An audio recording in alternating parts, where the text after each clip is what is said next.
It was true. A secret passage. Garrett was right once again. Lily, you did it. Perfect. I think you're finally ready to know the truth. Well, where should I start? Before you ask me any questions, let me quickly tell you one more thing about the hypnosis. This Harvey hypnosis is the doctor's devilish invention. He apparently uses this stuffed rabbit to force his will on you. If we want to get out of here, then you're going to have to fight the behavioral rules he's installed inside you. You can also take on the other behavior blocks, just like you did the one stopping you from playing with fire. But it means you'll have to put yourself back in a trance. The first challenge will be leaving the school grounds. Mother Superior has forbidden you from doing this.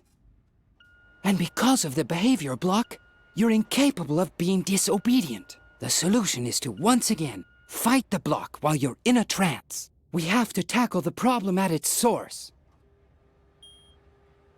Maybe I should introduce myself first. My full name is Chief Deputy Garrett Gordon Gardengore. I'm an undercover investigator for the Juvenile Department. I took a position in the convent as a cover to observe Mother Superior. My assignment is to uncover evidence proving her educational methods violate youth protection laws. But Dr. Marcel is an even bigger fish to fry. Compared to him, Mother Superior is a saint. Lily could hardly believe what she was hearing. But now it all made sense. The secret room, the listening devices, and the strange voices she kept hearing at night. It was all coming together to form a coherent, overall picture. Let me finish. As I said, Dr. Marcel is a much bigger fish. The police has been after him for a while. He's suspected of using illegal therapy methods that rob children of their childhood. And the hypnosis he subjected you to confirms this suspicion. Call the police? Ha! Lily, I am the police. I can help you and get you to safety. We just have to get off the school grounds somehow. I think the best way is to follow in your friend Edna's footsteps. But first, I want to answer any questions you have. So? No questions? How disappointing. Oh well, okay. Let's go to the tree swing.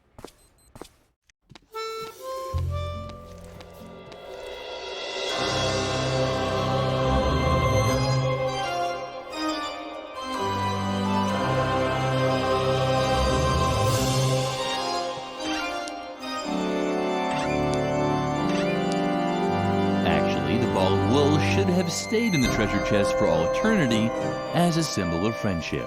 But Lily was running out of options.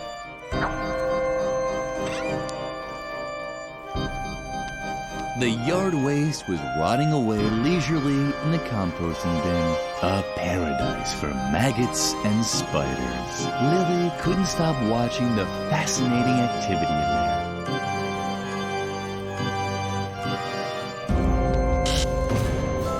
Hello, Lily.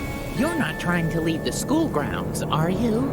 You know that Mother Superior has forbidden it. And you do know... You must not contradict adults.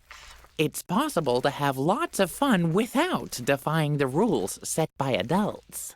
We could sort your marbles according to colors. Or come up with a counting rhyme for folding laundry. No matter how tempting the funny rabbit suggestions were, Lily had to get through the fence and find Edna. You must not contradict adults. It wasn't even necessary. There are so many fun things that one is allowed to do. Like counting, or playing with balls of wool. There was that funny rabbit again. On the one hand, Lily was happy about the company. On the other hand, he wouldn't let her leave the school grounds. And Lily didn't see any strings for the hypnosis. She needed a better plan. What do you have there? Can I see it? Woo! A ball of wool! Yippee! But that's... Woogie. Oogie.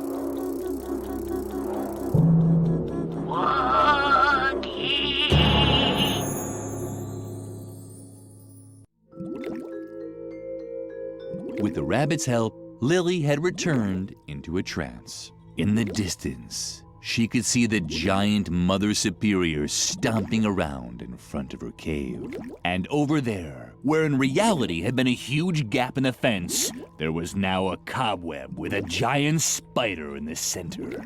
This had to be the second demon for her to defeat. A giant spider was blocking the path leading down from the mountain. Its eyes were flashing belligerently. Maybe it wanted to be petted. Didn't anyone ever tell you that you're not allowed to leave the school grounds? You must not contradict adults. But since you're such a good girl, you already know that.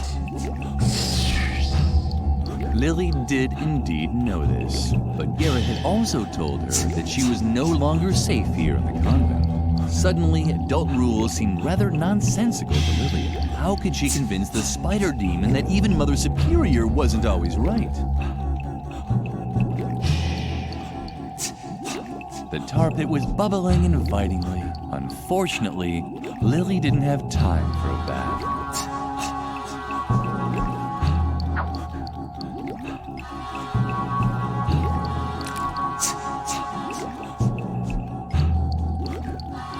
Lily was curious whether this would have any effect.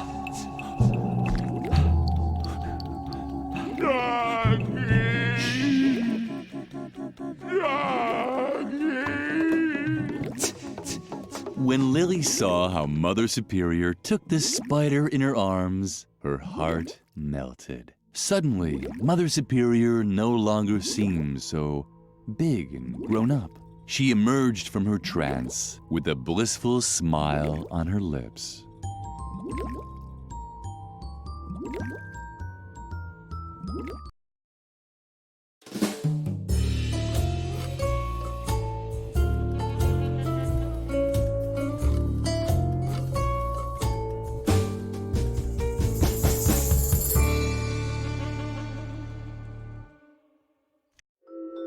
Lily had overcome her second behavioral block. She might still only have been able to ignore one rule, but it was better than nothing.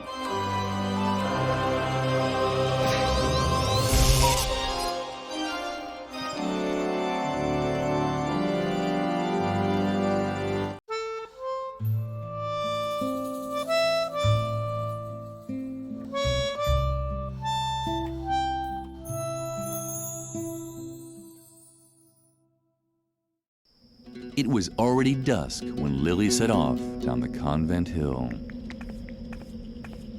You're late. Where have you been all this time? Save it. Save it. There's a time for words and a time for action. And there's a third time. The time for sitting at the police station and filling out forms. And that time has come. What now? Don't say anything. You want your girlfriend. What's her name? Oh, Edna, right? I could tell right away that that girl meant overtime. But if she's still alive, I'll probably have to take care of this too. Although I think it's much more likely that Dr. Marcel has already found her and used a wood chipper to turn her into pig feed. If that's the case, I'll find that out too. So don't worry about your little girlfriend anymore.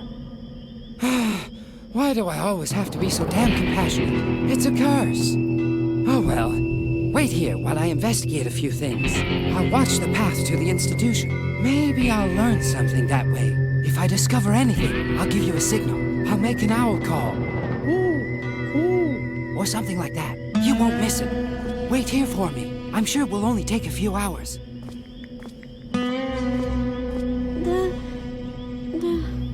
Lily was immensely relieved that Edna's fate was now in the hands of this exceptionally competent youth investigator. However, she would have liked to have shown him the map with the directions to Edna's hiding place. But Garrett had already disappeared. Lily risked a glance at the map. She could see more lake from here. Edna's hiding place couldn't be that far. You're not planning on running into the moor after dark, are you? Don't you know how dangerous that is? You must not hang around dangerous places. There are so many other nice places for children to visit. The Agricultural Museum, for example, or the Job Information Center at the Employment Office. Lily was starting to think that the funny stuffed rabbit wasn't so funny after all. She stubbornly risked another look at the map. You must not hang around dangerous places. I'm sorry. I certainly didn't want to startle you. We're friends, after all, and friends don't play pranks on each other.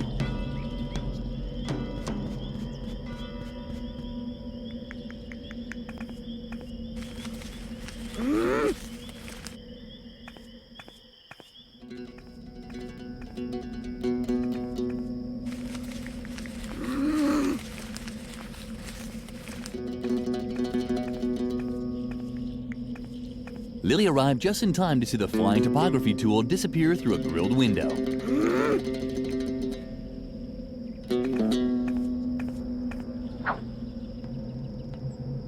That must be the police car.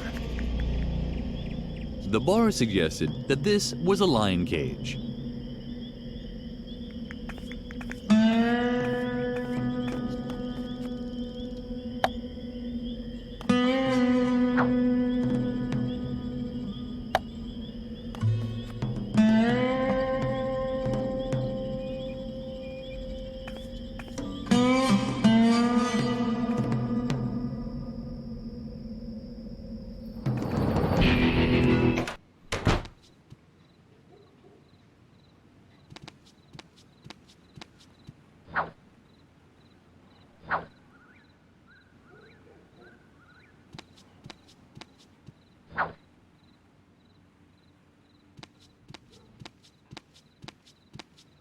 The map lay out of reach.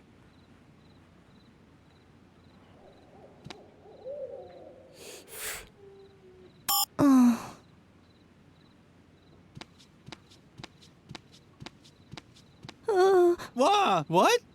Oh, just a little girl. What are you doing out here in the middle of the night? Aren't you worried that the loonies will catch you?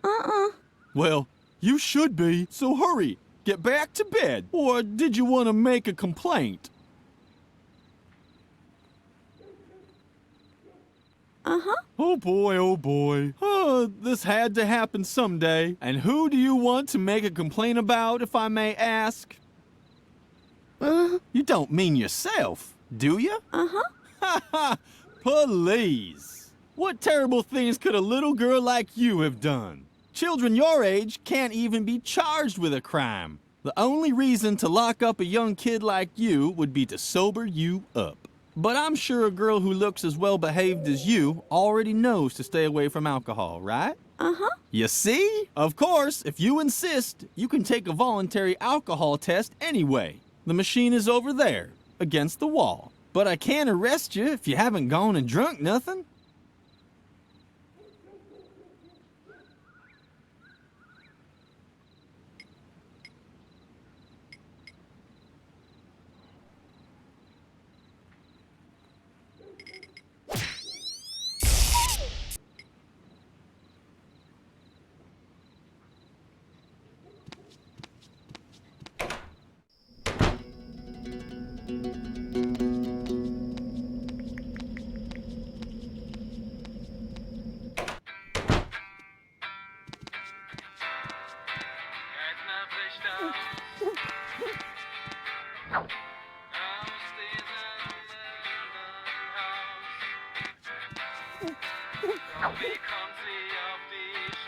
Oh, what do we have here?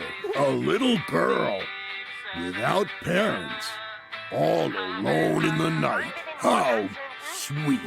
What brings you into this dark dive where no one can hear you scream? Alcohol? I can't serve children alcohol. I'm missing the recipe for the only alcoholic cocktail on the menu, the Volcano Berserker. Plus, I ran out of the ingredients. So, if you want a drink, You'll have to get me the right ingredients, and then the drinks will be free. Here, the menu.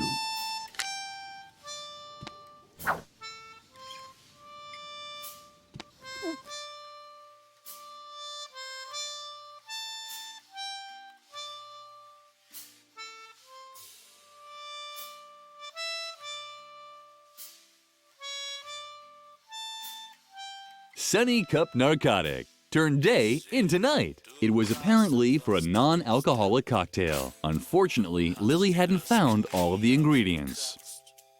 Have you got all the ingredients? No? Then I can't help you, sweetie.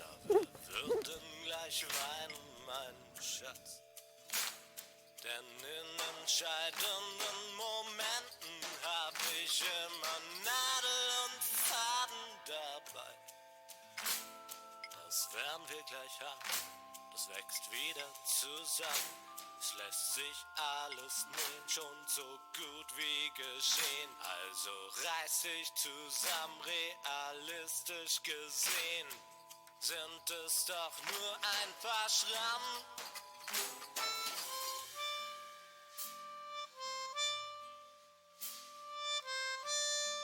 Hier hast du Nadel und Faden.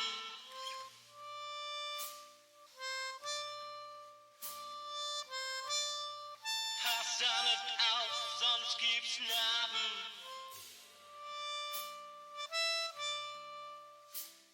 Ich kann Kinder nicht bluten sehen.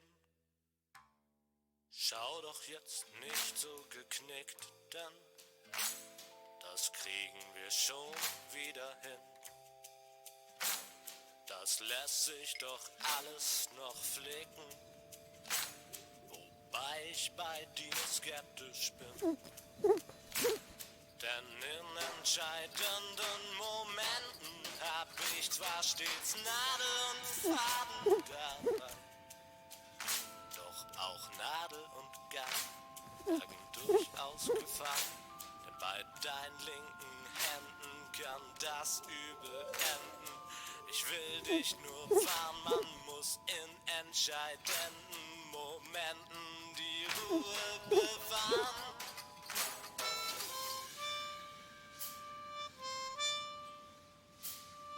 Hier hast du Nadel und Faden.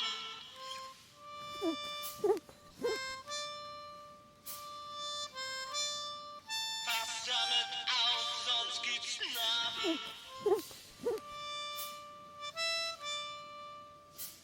Ich kann Kinder nicht bluten sehen.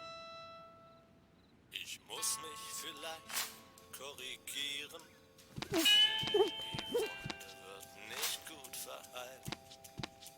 Flounder to go. How convenient. To use the machine, you needed small change and a comfortable relationship with salmonella.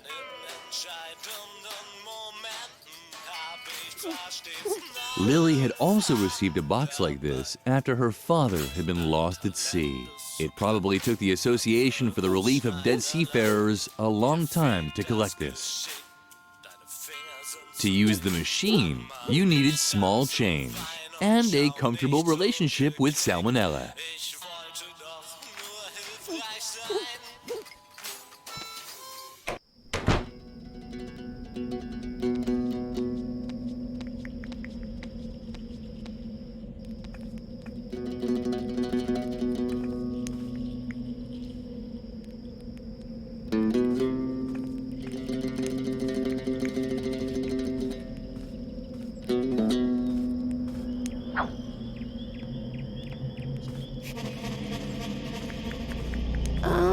What?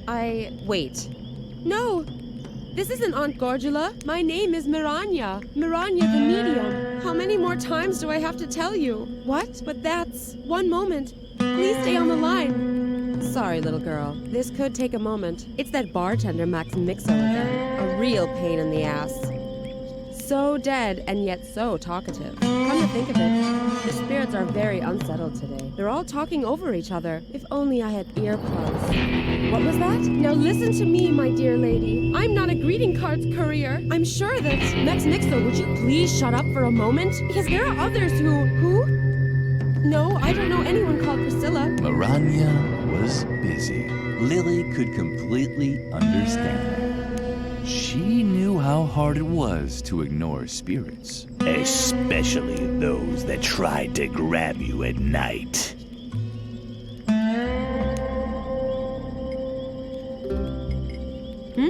What? Oh. Hi, little girl. What do you have there? Are those earplugs? Fabulous! Thank you. It's exactly what I need right now. No, these are too big. So, hello? Can anyone hear me? Much better. Yes, loud and clear. Who wants to be first? Max Mixo? I could have guessed that. Could you possibly do me another favor? It's about Max Mixo, the previous bartender at the village bar. He's worried about his legacy, the volcano berserker. He'd always hoped that this drink would make him immortal someday. We both know that his plan failed, but now he literally took the recipe to his grave, and he so wanted to leave it to posterity. It's very simple. The cocktail only has 3 ingredients: wine gum, artemisia, and a chili pepper. Did you get that? Thank you, Lily. Maybe the great Max Mixo can finally find peace. And me too.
Tried to hear voices in the fire, too.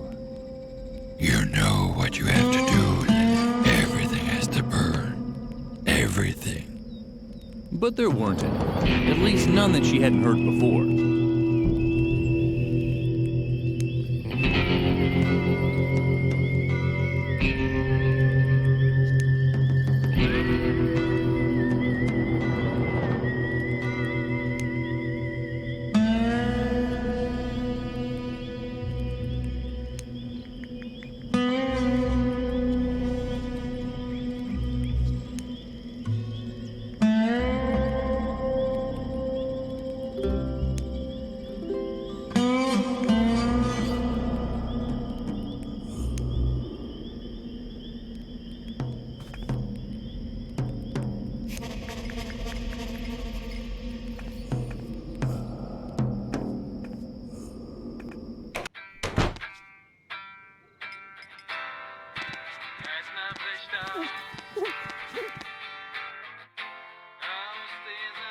Coming right up. Oh, by the way, that's a non-alcoholic cocktail, but don't worry, there's enough other illegal substances in it. Wollen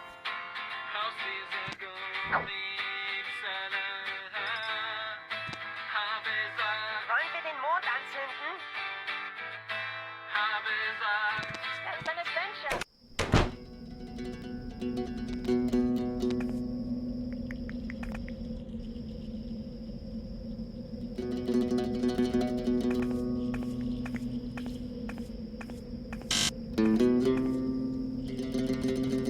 You must not hang around dangerous places.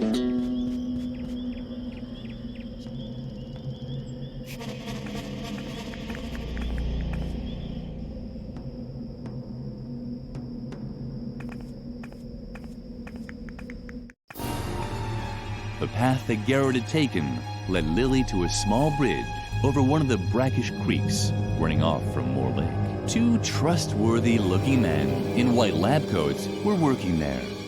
Lily wasn't quite sure what to make of it. She also recognized Garrett in the bushes on the other shoreline. Apparently, he didn't want to be seen by the two men. And although the two nocturnal workers had made a friendly impression on Lily, she decided to follow the youth investigator's lead. And? Have you found anything yet? Do you have to keep asking that? I'll let you know if I discover something.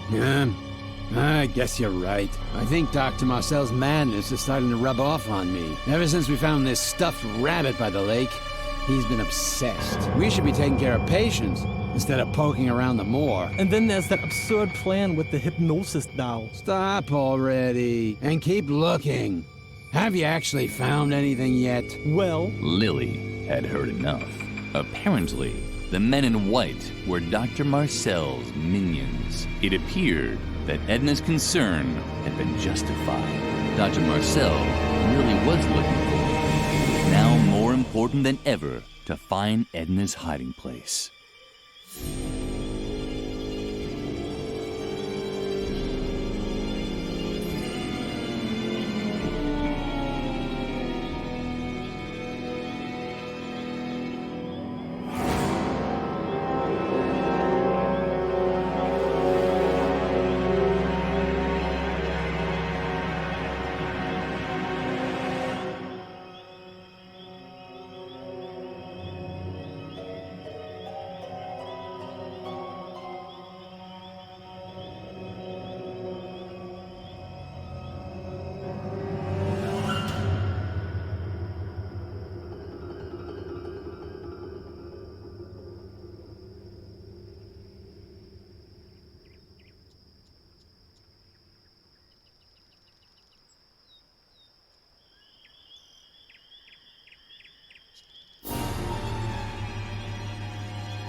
There was a sign on the feeding trough. Don't feed the saber-toothed boars. Saber-toothed boars are very dangerous. In the event of an encounter, make sure you don't look like a well-behaved convent schoolgirl. Saber-toothed boars are nocturnal, grow up to 6 feet long, and like to lurk in the shadows. They can be frequently found near the territorial herb Artemisia, since they mark their territory on the leaves of this plant. Therefore, avoid areas where this herb grows after dark. The Forest Ranger. Lily would have gladly heeded the warning, but she had no idea how to recognize Artemisia.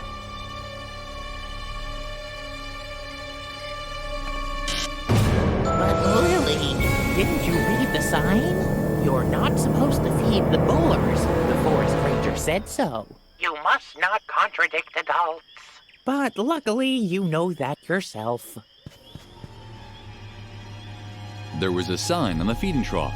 Don't feed the saber-toothed boars. Saber-toothed boars are very dangerous. In the event of an encounter, make sure you don't look like a well-behaved convent schoolgirl. Saber-toothed boars are nocturnal, grow up to 6 feet long, and like to lurk in the shadows. They can be frequently found near the territorial herb Artemisia, since they mark their territory on the leaves of this plant. Therefore, avoid areas where this herb grows after dark. The Forest Ranger. Lily would have gladly heeded the warning, but she had no idea how to recognize.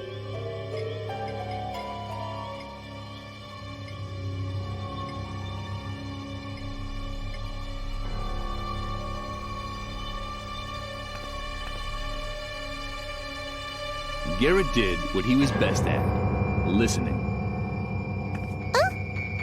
Did you hear something?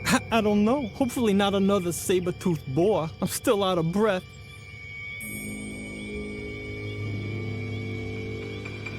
Lily didn't want the attendants to notice her.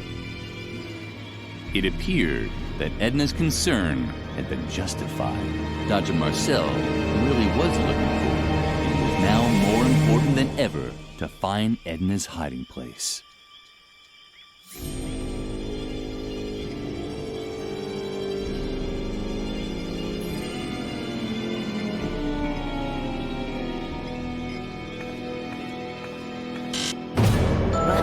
Didn't you read that you're not? You must not. But luckily...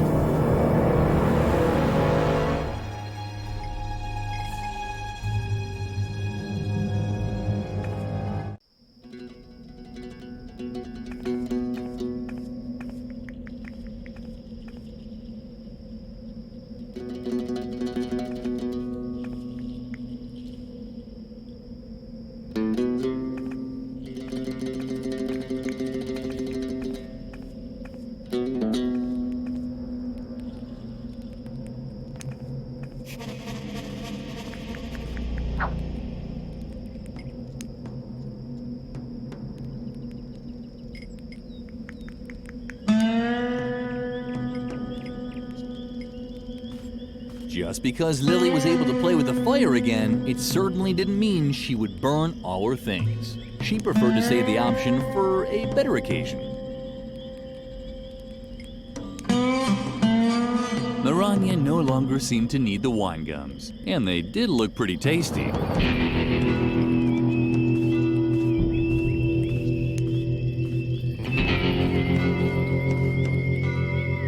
Wait, I have a few seances to finish here. Who wants to be first? Max Mixo?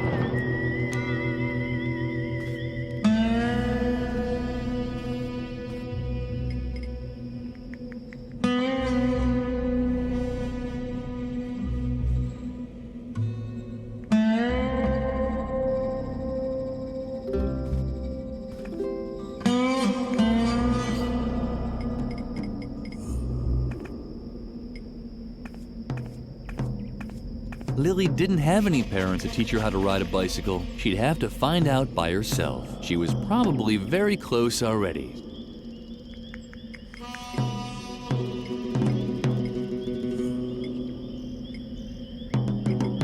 Lily knew food, and when the Dead Sea on Lily couldn't, and when it wasn't.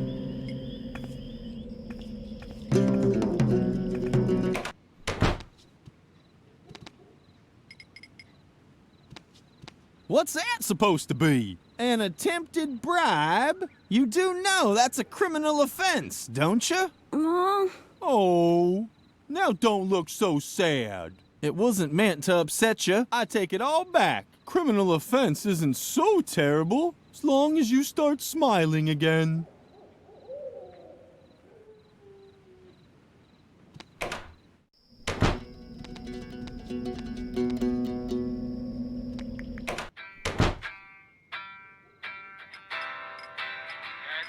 To use the machine, and it...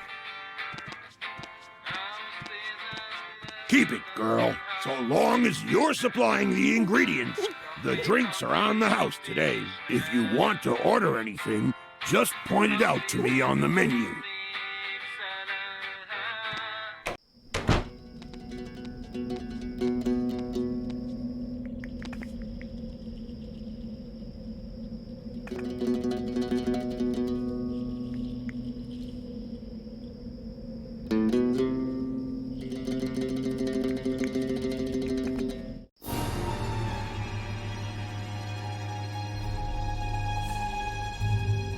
Miranya no longer, and they did.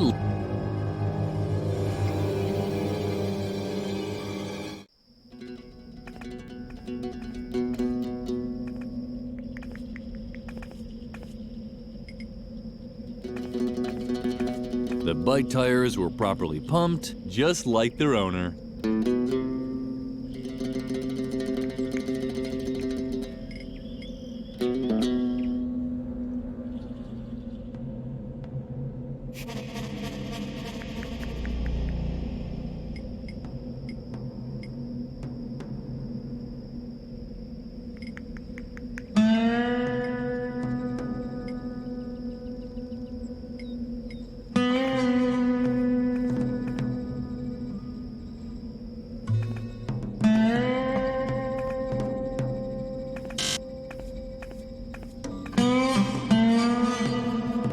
You must not.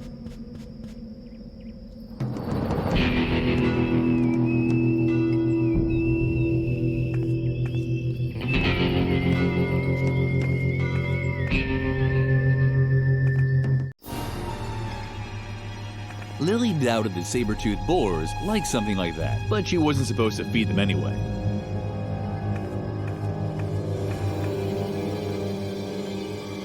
Garrett was out of reach. Lily was on her own once again.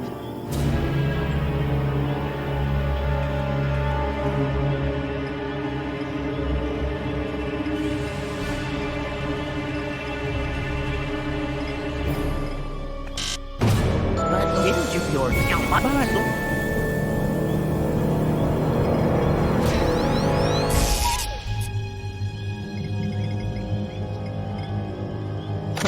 If the saber-toothed boars had to mark their territory, then they should do it properly.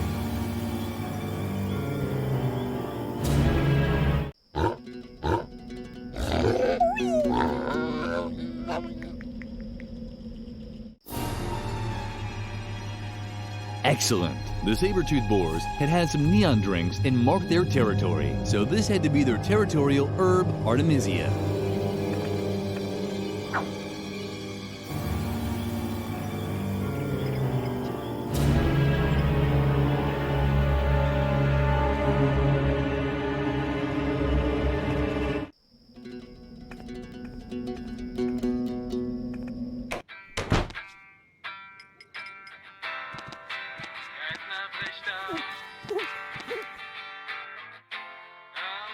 A volcano berserker coming right up. But be careful, that drink packs a punch. And I'm not talking about punchy colada, if you catch my drift.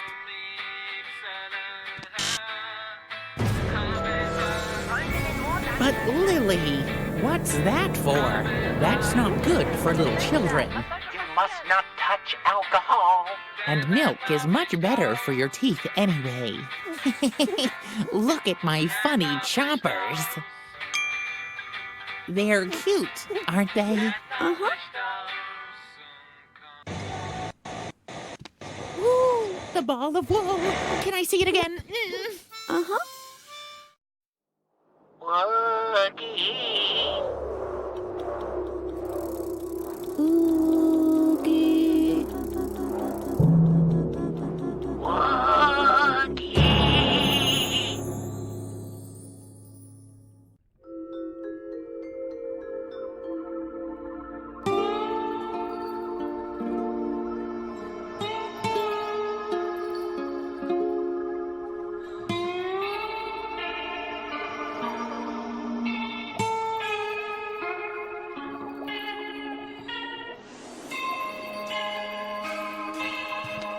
Lily wasn't sure if someone as young as her should drink coffee, but there was no behavioral block, so it was probably okay.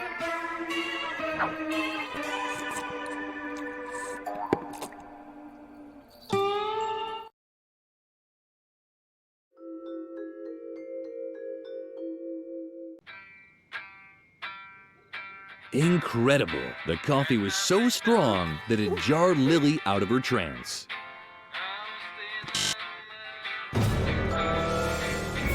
But Lily, what's that for? That's not milk.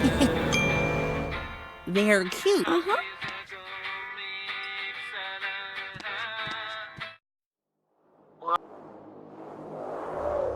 Oogie. Woogie.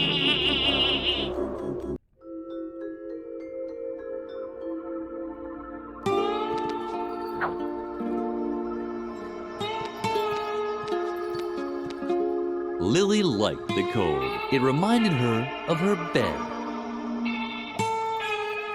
It would keep longer than in the sun, but Lily also knew that nothing lasted forever. So why bother? Hey, those are only for play. I'm a dog. Dogs playing poker. Nothing earth-shattering.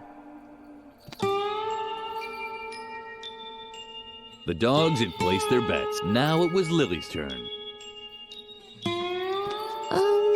Hey, look. The ugly girl wants to play too. Then she has to place her bet. She can't play without a bet. Meow. You can't play with us, ugly girl. Unless you have enough on you to place a bet.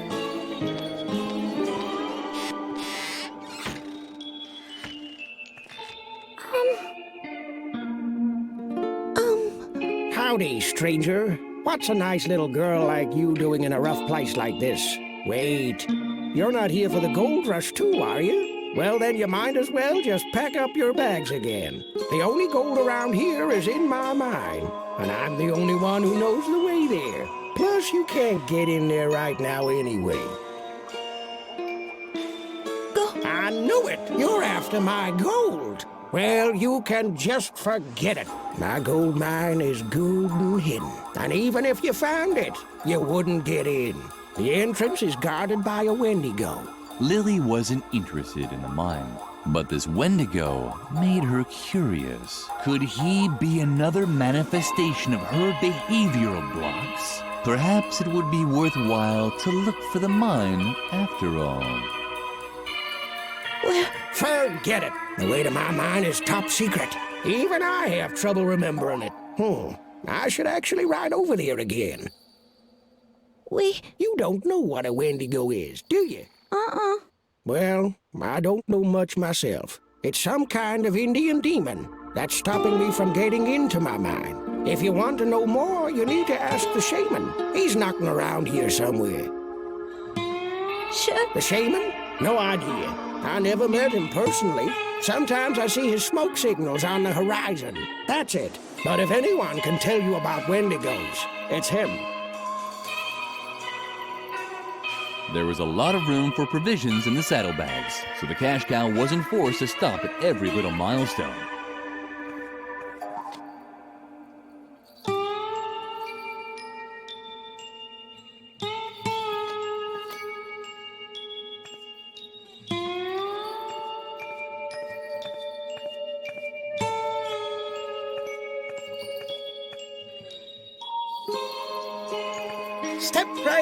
Step right up and admire the latest accomplishments in modern medicine. Anti-wrinkle cream with skin-firming materials from outer space.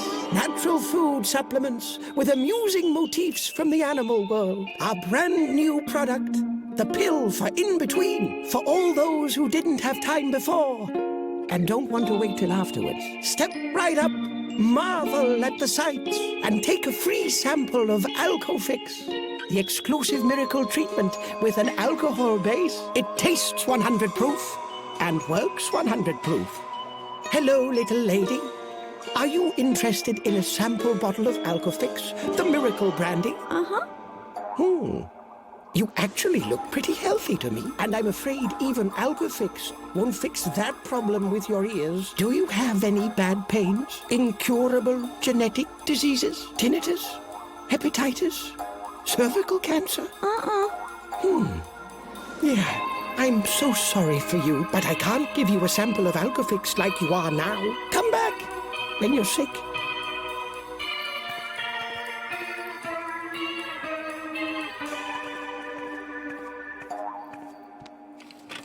The door was firmly locked. Too bad.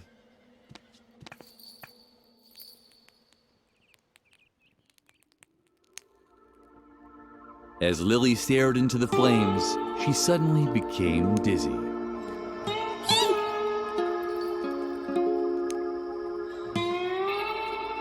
Hi, Lily. Did you enjoy your little excursion?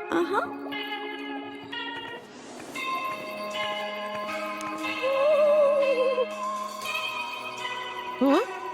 Is that you, little girl? What are you doing in limbo? Don't tell me you're...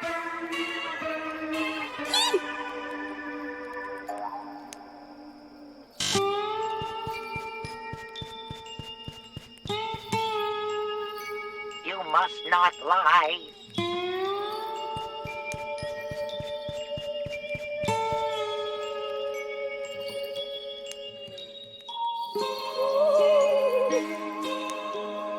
Huh? What are you doing? Don't tell me you're...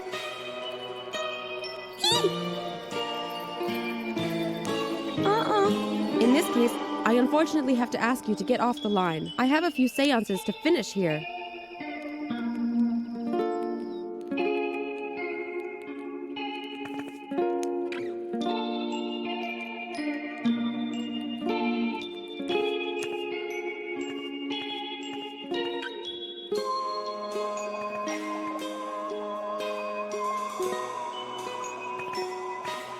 Somewhere on the horizon, a donut factory seemed to be having problems with its chimney.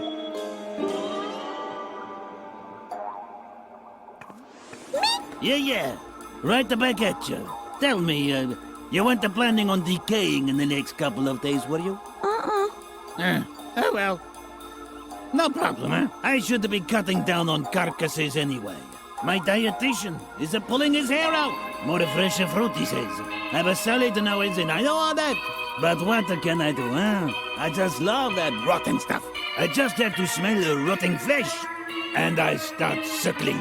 And honestly, out here in the desert, it's hard to maintain a healthy diet. You try and leave something for later, and the bacteria just moves right in. You could get the most horrible diseases, huh? Festering boils, oozing eczema. Oh man, all this talk of food has made me hungry. Please, leave me alone with my growling belly. Lily seemed to be surrounded by strange birds today. How sweet.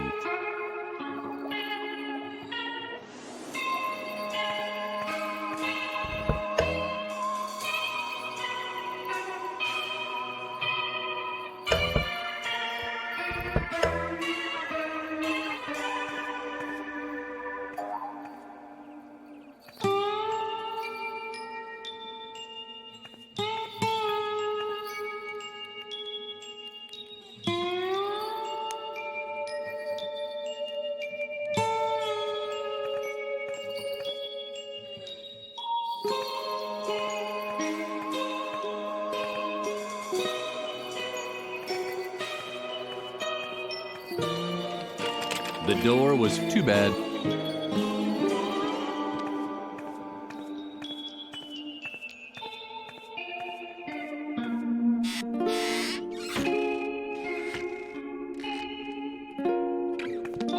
Lily liked. It reminded her it would keep long, but Lily, so Lily she would have it made her.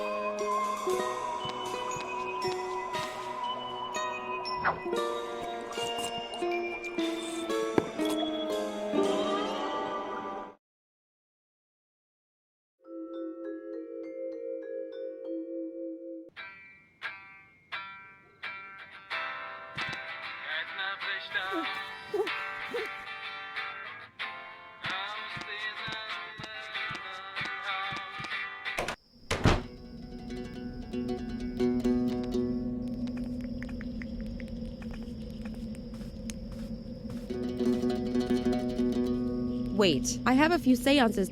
Who wants to be Max Mick? Lily You know what everything has to. But there was.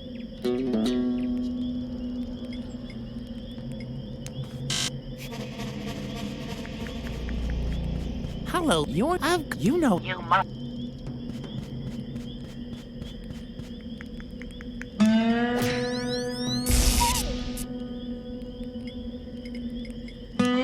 Just because she Lily tried. You know everything. But there.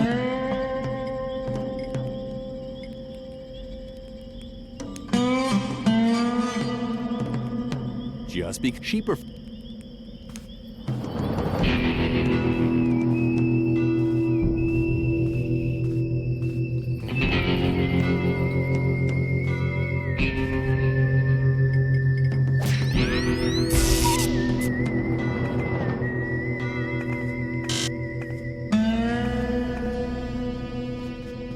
You must.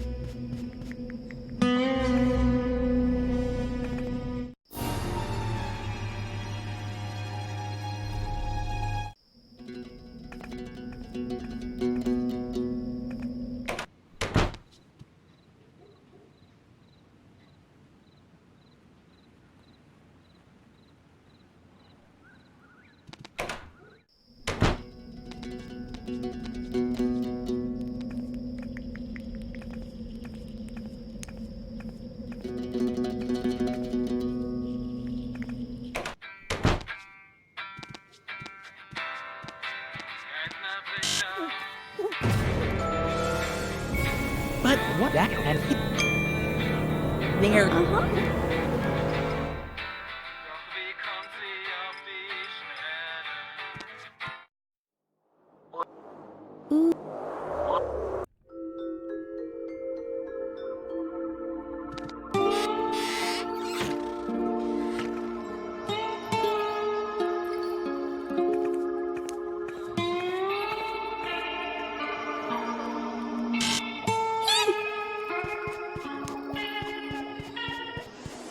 Hello, Lily.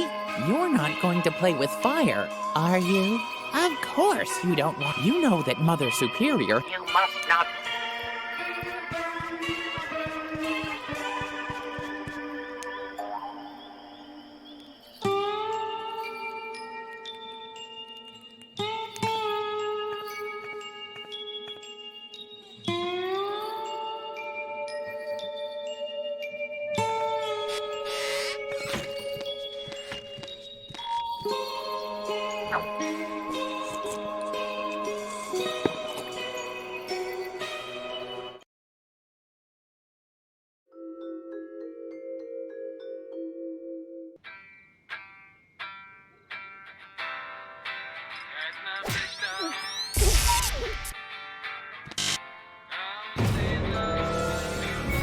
But there.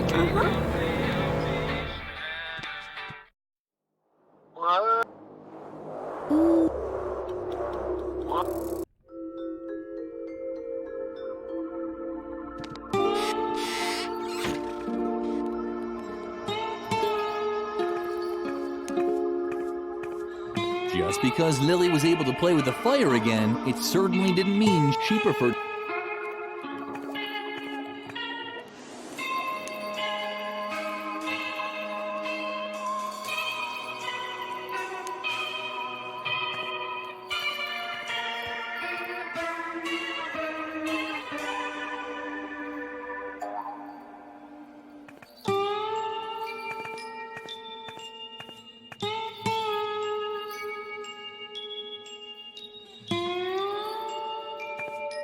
Somewhere on the horizon.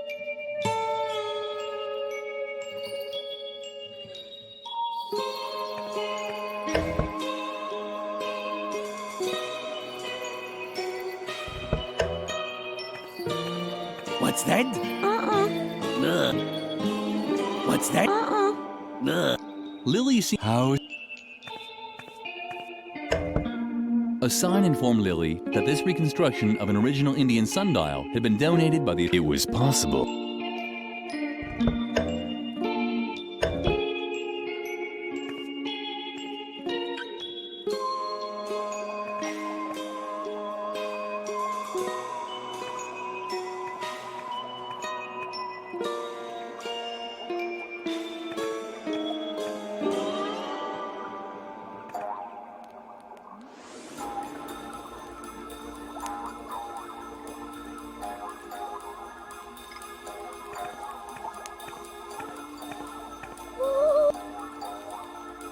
Huh? What are you? Don't tell.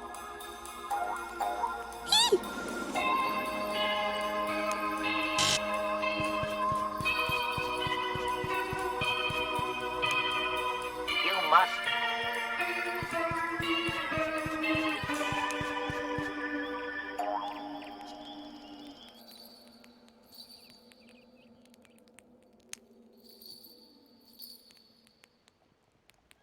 Lily had heard that mayonnaise spoiled quickly in the sun. She would have to use it soon. It made her feel a little nauseous, just.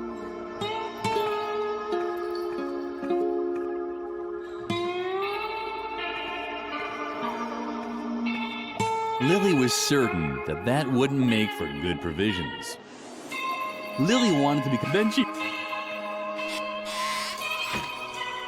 It would keep longer than in the sun, but Lily also knew that nothing lasted forever, so why bother?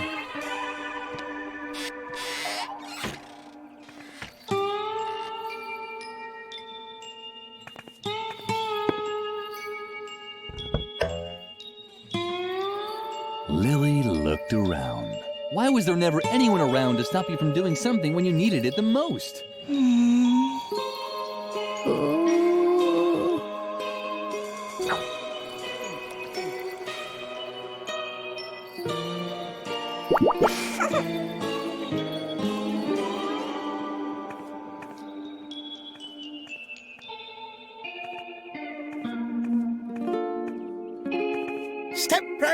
Step right up and admire the latest accomplishments in modern medicine. Anti-wrinkle cream with skin natural for all. Step and take a. It tastes well. No, not unless. Do you have any bad pain? Incurable tinnitus? Why, hello. What do we have here? You've really caught something very special there. Congratulations. This definitely qualifies you to test a sample of Alcofix, the miracle brandy. To be honest, you almost look overqualified. Your rash is so severe, I'm not sure even Alcofix can heal it. Bravo! You might as well just take the entire bottle.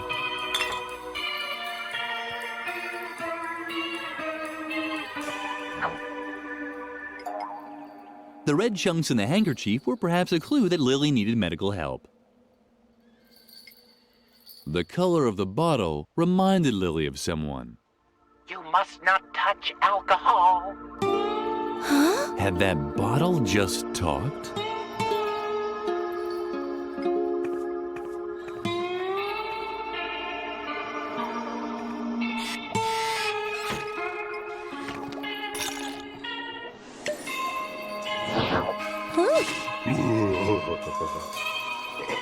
Are you completely nuts?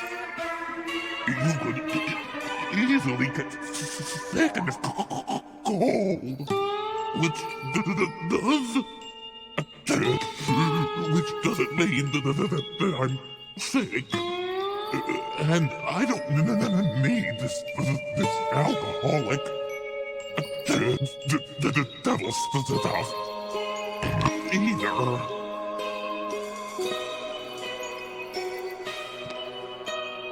Oh, thanks. What's that? Quick, the medicine.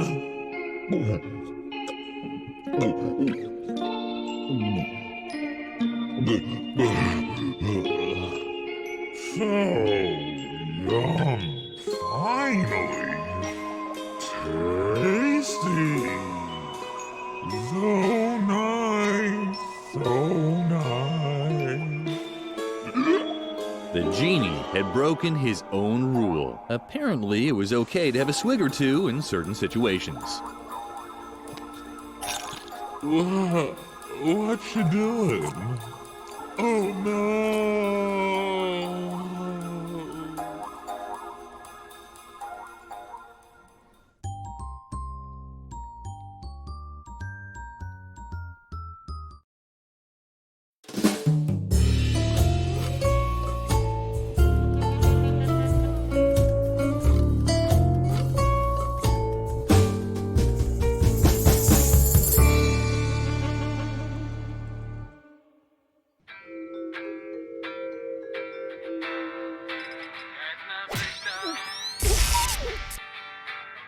Volcano Berserker. It hits you with a flaming punch.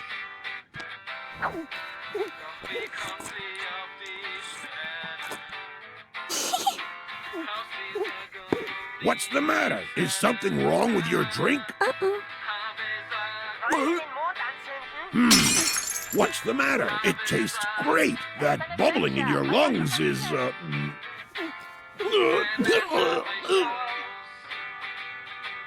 Wagga, wagga, wagga!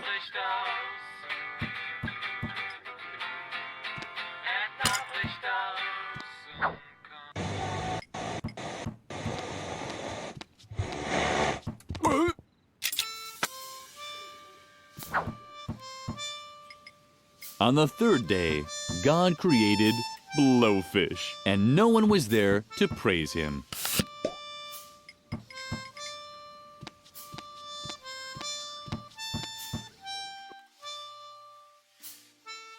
Wagga, wagga, wagga, wagga!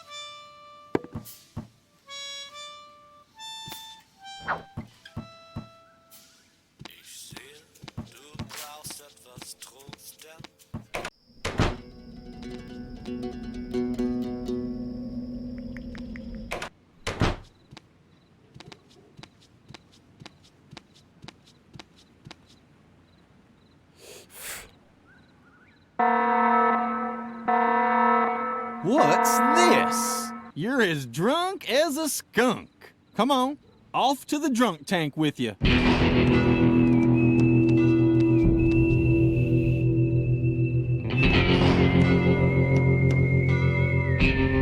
Let this be a lesson to you. Drinking at your age. Tisk, tisk, tisk. And finally, there it was, the map. Lily was excited. A hamster. So that was the mystery behind the escaping map. Maybe Lily had finally found a new friend. But maybe everything was as before.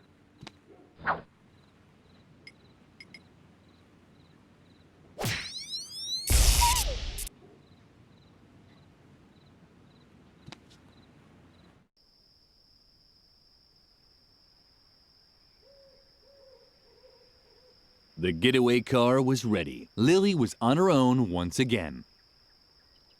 The pizza looked much better from there, just like everything else you couldn't have. Pizza, friends, parents. What's the matter? You've already had enough of the filtered air? You should have thought of that before reaching for the bottle. Oh, come on. Don't be so sad. That's exactly the kind of behavior that once made me release Edmund the Slasher. You can't even imagine how much trouble I got into for that. It took weeks until little Melanie's parents spoke to me again.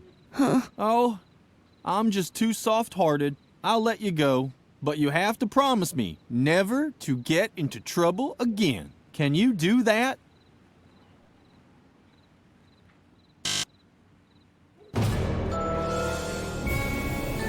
You must not lie. Woo! The ball of wool. Can I see it again? Uh-huh. Woogie. Oogie. Woogie.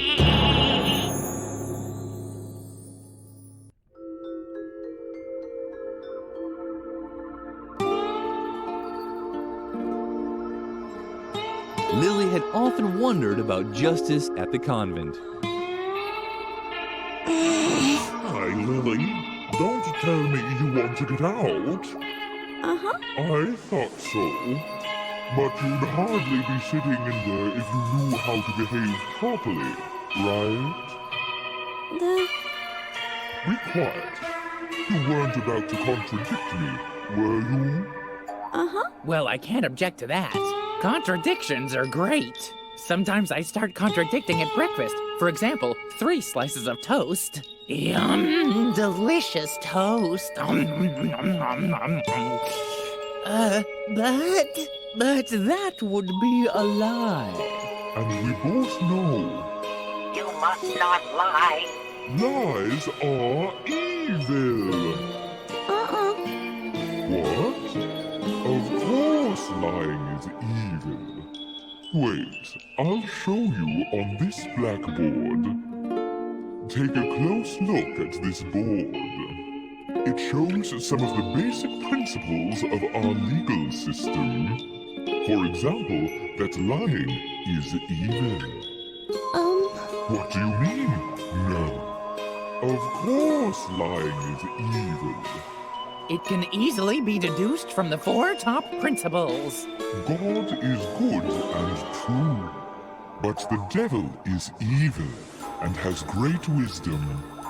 God is truth because he is full of wisdom too. But the devil lies with all of his evil. That's why lies are always evil. You can construct the chain of logic leading to this conclusion yourself. It only takes 3 small steps to get the result. You can try it yourself.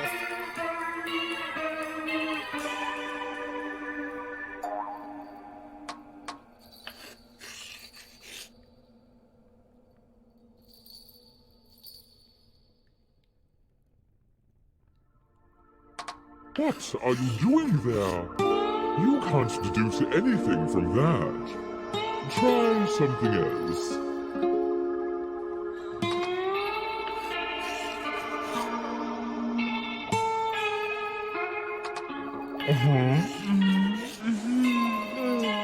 Yes, that's logical.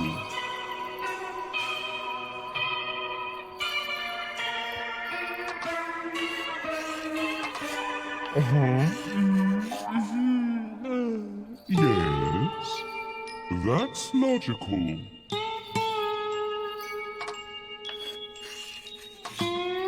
Well, this might be a proper deduction, but it's not the result I wanted to see. Lies are evil. Next time, please try a little harder.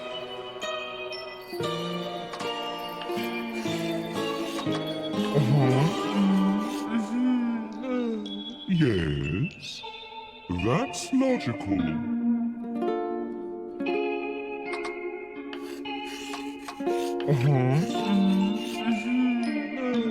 Yes, that's logical.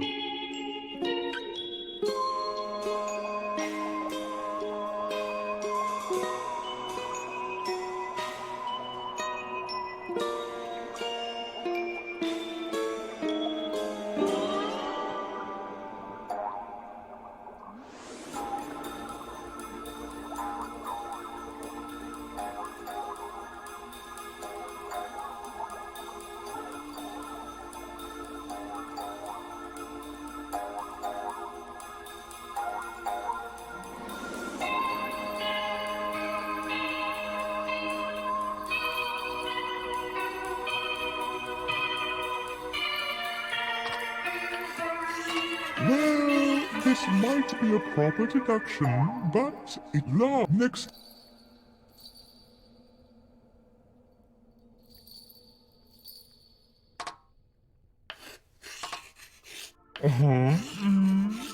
That's.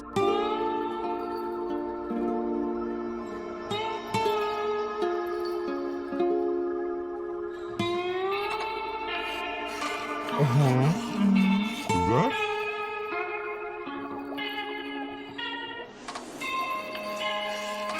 Alright. Lies are. What? Lies are good? But that can't be true. Everything seems to fit. But that's.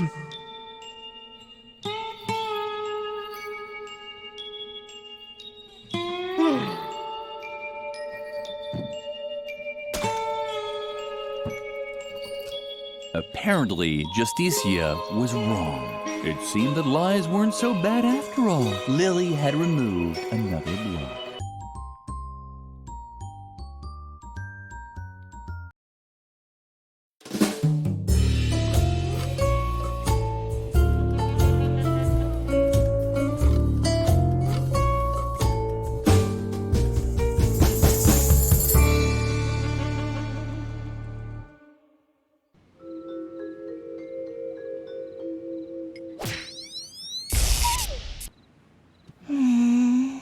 Oh, come on.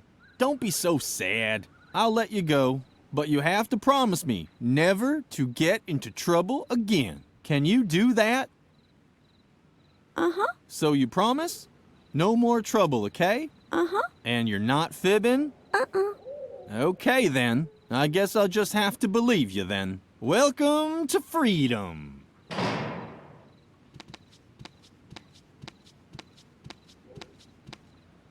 Let this be a lesson to you. Uh-huh. As long as it's still dark outside, you should really stay indoors. It's much too dangerous out there at night. Huh? It's best to just stay at home.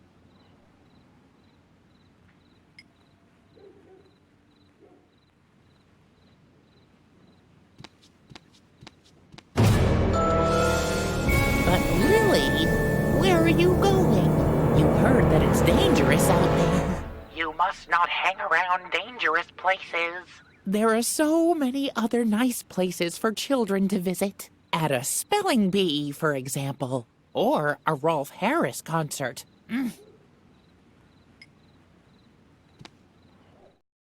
Woogie.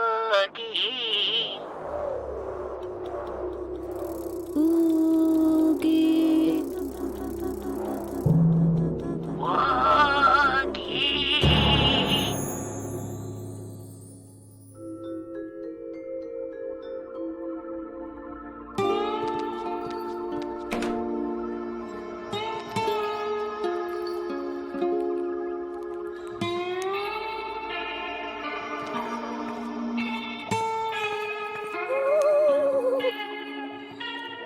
Huh?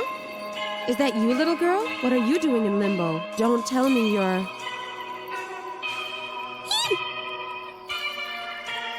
Uh-huh. Oh, dear. You poor little thing. I hope you remember to get someone to put coins for the ferryman on your eyes. Uh-uh. That's just terrible. It's hard to pass through limbo without any pocket change. And Unfortunately, there's only one way to bring worldly goods into the spirit realm, or with you in a trance state. You place them on the eyes.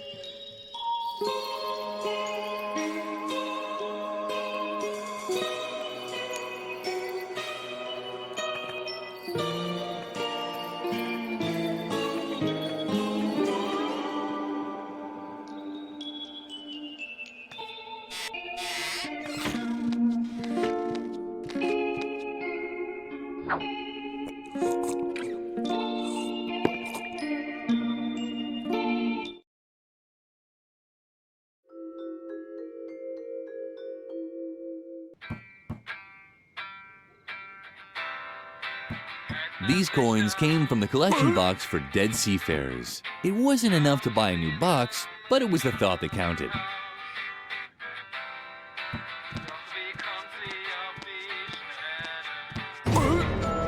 Where are you? You heard that it. You must not. There is so at a sore. This rabbit was Lily could.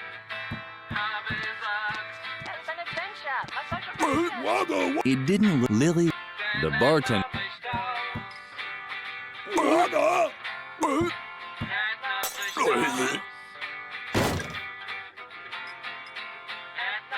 Lily put the money on the bartender's eyes. Since he was sleeping, she only left him a small tip.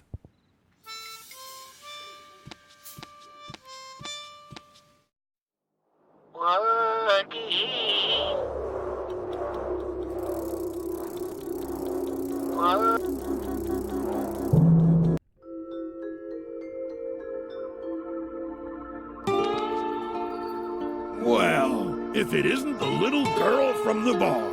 Look what I've got here. Someone put money on the eyes of my mortal remains. It's more than enough to pay the ferryman. Go ahead, take the rest. I'm not sticking around. Maybe I'll crawl out of one or two more TV screens, but then it's off to eternity for me.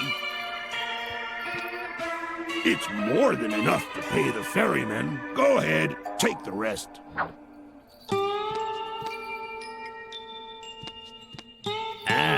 Madame is making her move. I guess that means she wants to play. Wag, wag. What are you waiting for? I wag my tail, but I'm happy. Come on now. Because I'm a dog. Join us. 5 seconds later. Oh boy, you're by far the most miserable poker player I've ever seen. You didn't even smoke your cigar. Don't forget to take it. I have fleas.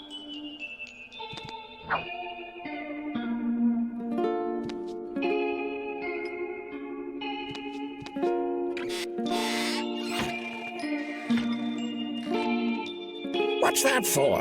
I have a whole mind. Why, if I want... Lily was certain that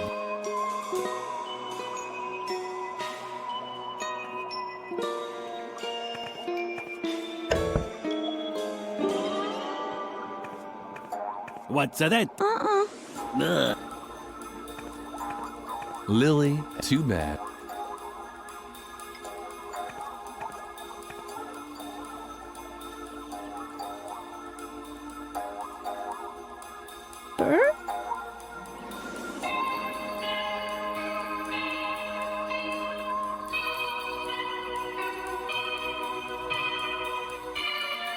Lily interpreted the strange smoke signals to mean that the shaman was looking for a totem pole. As nice as she was, she decided to help him with it.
The shaman had finally arrived at the totem pole.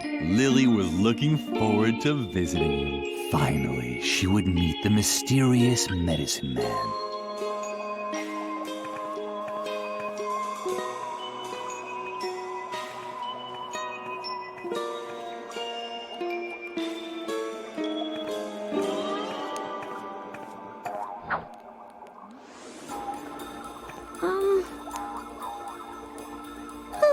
Mom, AFK, RE. Auto-completion. Did you mean Wendigo? Wait. Got it. Wigwampedia entry. Wendigo. The Wendigo. Omnivore. Also Wendigo. Plural Wendigos. Demon from Anishinaabe mythology. Wendigos are considered to be especially stubborn and inflexible. FYI. They stink horrendously. LOL.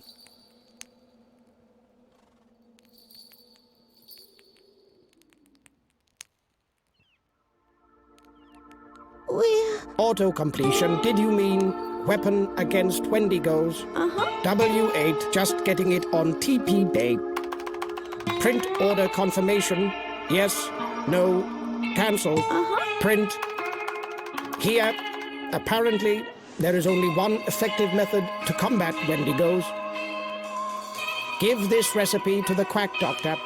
He should have received the order. I hacked his Wi-Fi, and while you're at it, I ordered something on Appalachia Zone. It's, not really for me. I clicked on a pop-up by accident, but seeing as you're going there anyway, can you pick it up for me? Thanks. Auto-completion. Did you mean smoke signal? Ruffle, those aren't real smoke signals. My router just ran a little hot in this prairie heat. Now you probably want to know what kind of server I'm running, right? It's Apache.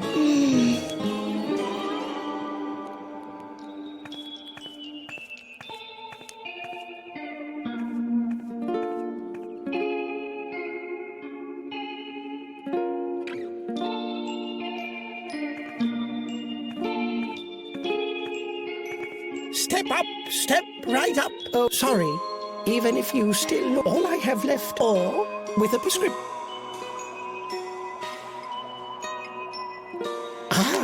A prescription. Wonderful. Now, let's see. Oh, yes. I received this order here, and while you're at it, I have a delivery for the shaman here. Would you mind taking it to him?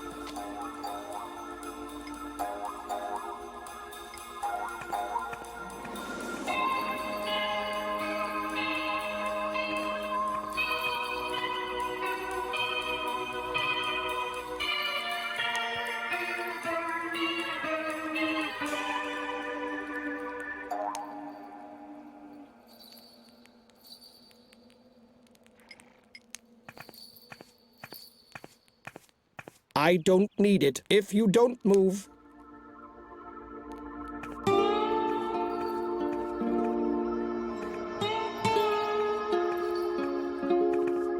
There was a can in the package. Lily was excited. Hair removal cream.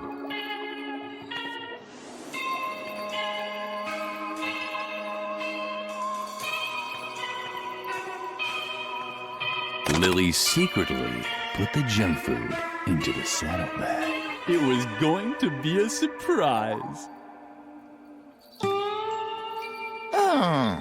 My gold mine is good and hidden. I should actually ride over there again.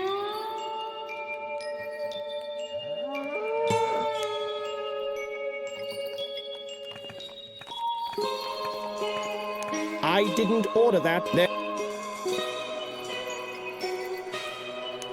I don't need... If you... Lily had pictured the shaman somewhat different, smaller.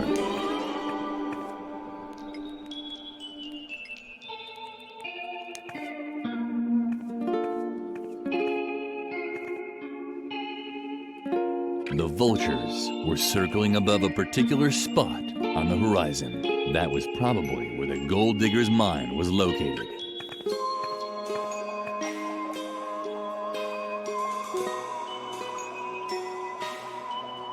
It was so hot that the air smelled of ozone. But even back here, the fragrances of summer couldn't compete with the Wendigo's stench.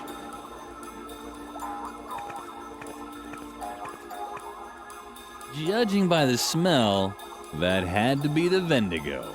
The shaman was right. He really had a beastly stench.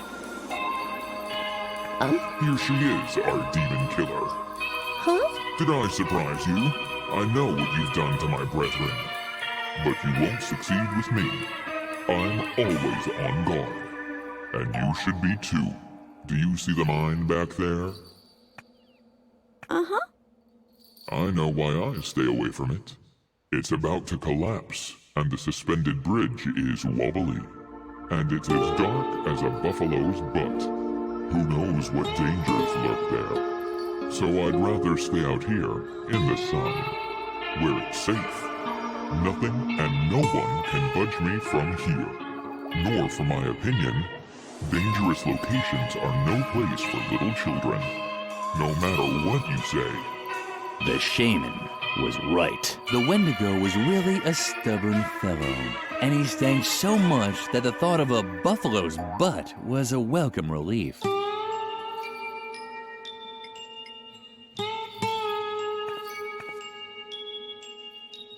Are you crazy? Stop that. Those spray cans contain tons of CFCs. If that stuff gets into the atmosphere, we'll have an ozone hole here in no time. You don't want a hole in the ozone layer, do you? You see?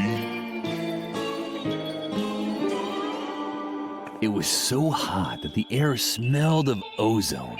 But even back here, the fragrances of summer couldn't compete with the Wendigo's stench. Lily decided to do something about it.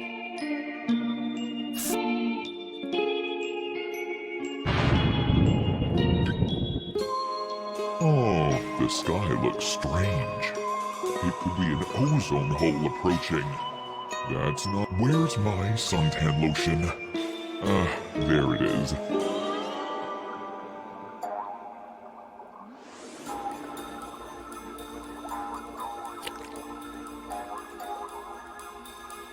I better leave it outside.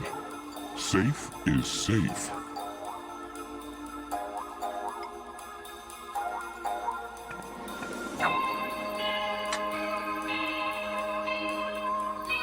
Uh-oh, it's starting. Quick, apply the lotion.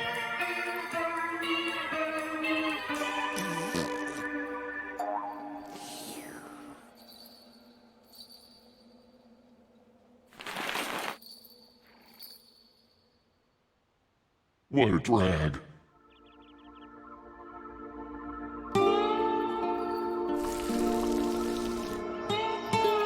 The sun had badly damaged the Wendigo. Apparently, nowhere was safe. That meant it was inevitable to spend time in dangerous places.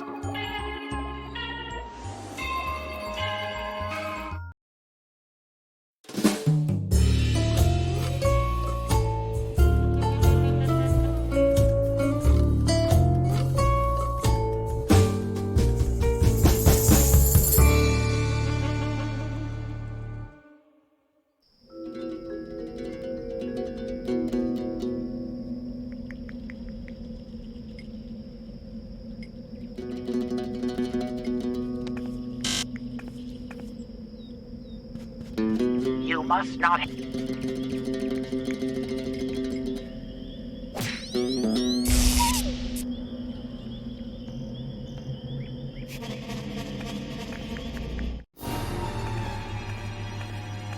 At long last, Lily had reached her destination. She had faced 1,000 dangers, and finally, she now stood in Edna's hiding place. There was just one catch. Edna was gone.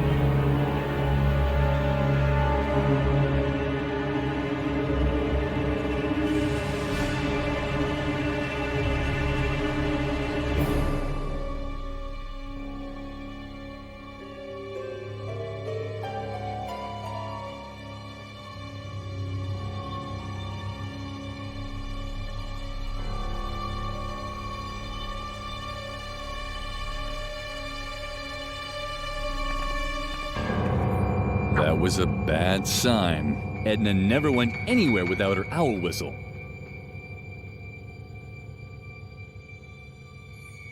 Edna had left a message. Hopefully, she was all right. Lily, help! I'm being devoured alive by a giant tentacled creature. Ah! Ah! Dun dun dun dun. Just kidding. I'm fine. I was just watching the bridge down by the river through my telescope. Dr. Marcel's minions seem to be planning something. I'll check it out up close. If I don't return, you have to get help. But don't worry, I'll be careful. Where are my kettle drum and my strobe flashlight? Dang. Well, see you soon. Toodaloo.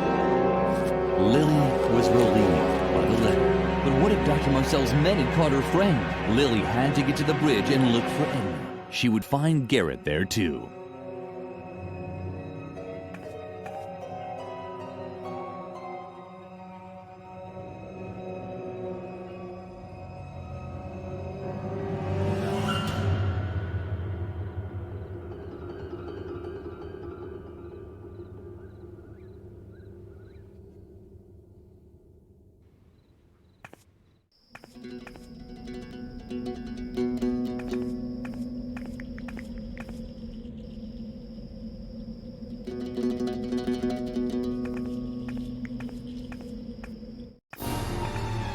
This damn piece of junk. Can you believe it? We finally found the girl, and now the car won't start. Should I perhaps push? This car should have been inspected months ago, but ever since the accident, the doctor has let everything go downhill. It's a shame. So, it was true.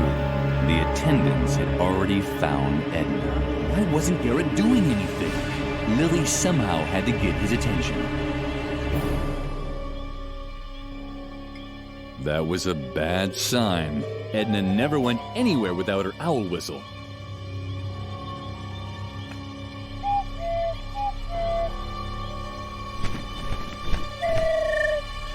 It was hopeless. Lily would never catch Garrett's attention while the owl kept interfering.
Lily was able to finally give Garrett the signal without being interrupted.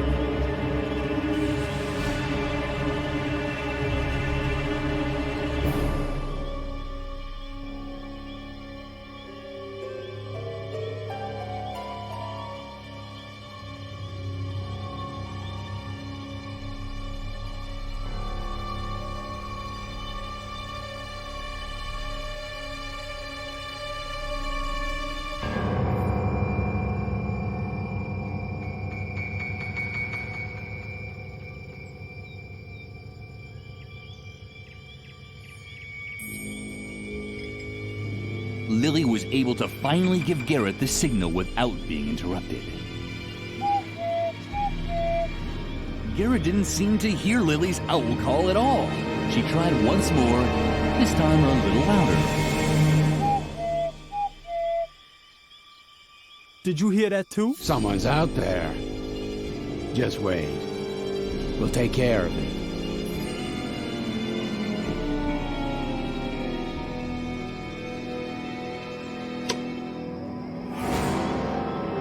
Well, who do we have here?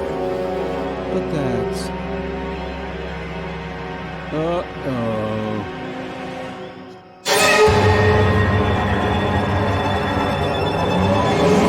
The Phantom!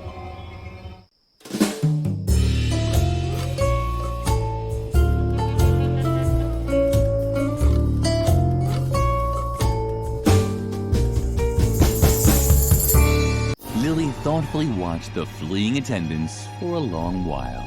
She was used to having bizarre phantoms appear behind her without warning, but the way Dr. Marcel's minions had reacted surprised her. Usually, adults just ignored these creatures.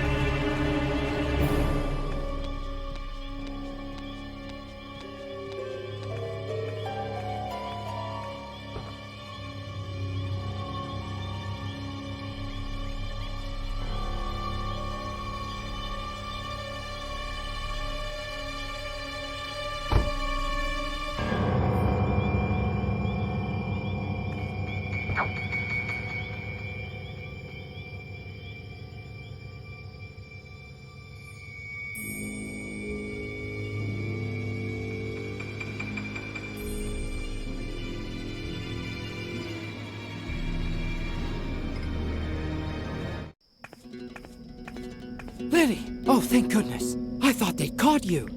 Unfortunately, Edna wasn't as lucky. I saw how she was snatched and taken back to the institution. This gives us all the evidence we need. I will contact the task force leaders right away. It's best if you stay put until I come back with reinforcements. However, it could take some time, and I can't guarantee that Edna will still be alive when we finally get the green light. If we're lucky, Dr. Marcel will torture her for a while before finally dissecting her or whatever else it is he intends to do with her. That would give us some time. She'll probably have to part with a few toes or fingers. Oh well, that's the way it goes. In any case, you wait here. I'll come and pick you up from exactly this spot tomorrow or the day after tomorrow, at the latest. Although the day after tomorrow is a holiday. But oh well, you'll see. Just wait here. Lily would have really liked to follow Garrett's instructions, but, well, there were excellent reasons for doing what she did instead.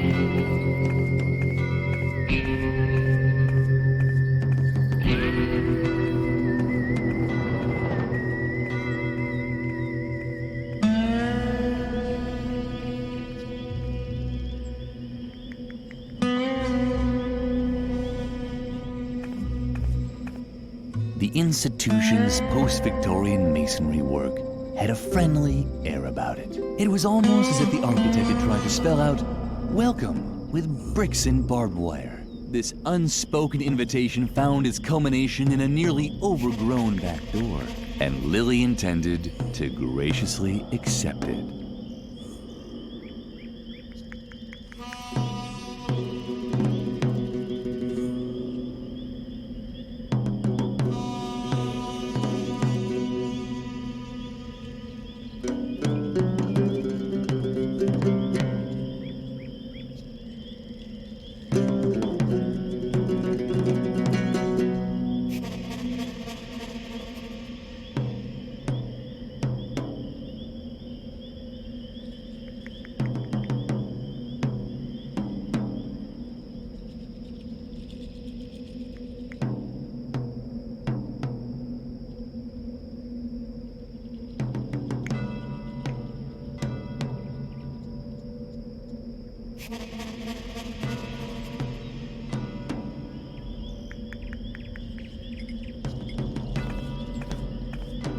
Exhausting the limits of her powers of deduction, Lily tried opening the back door with the key. But just as she approached the obstacle, she heard a familiar cackling.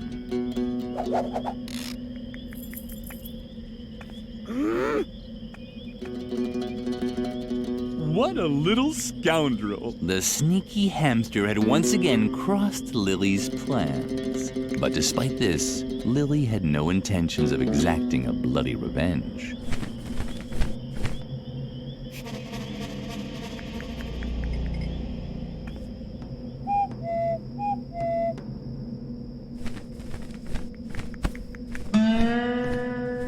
Lily was glad. It was so rare that her friends got along so well with each other. Of course, this was also because she hardly had any friends. Much more important, however, was that the asylum key was no longer out of reach. It had fallen into one of the dark bushes.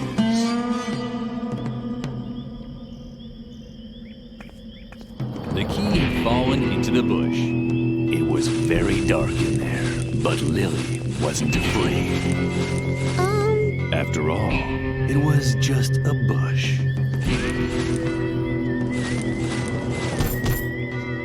Yeah. Why did the child have to be so careless all the time?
The door was firmly locked.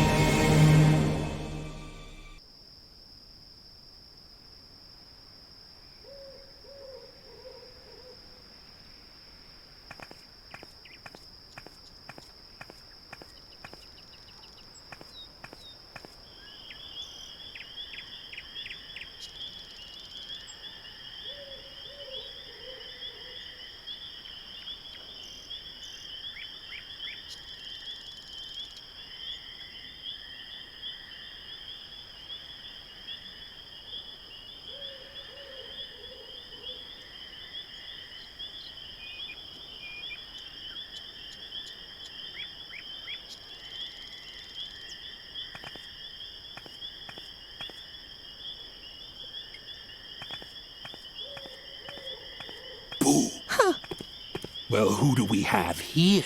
A little girl. Just stay where you are, okay? Hey, stop!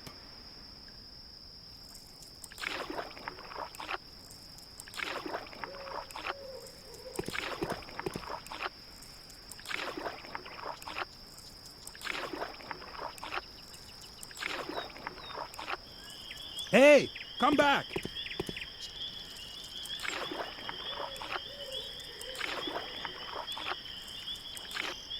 Give up! You can't get away. Especially not against the current.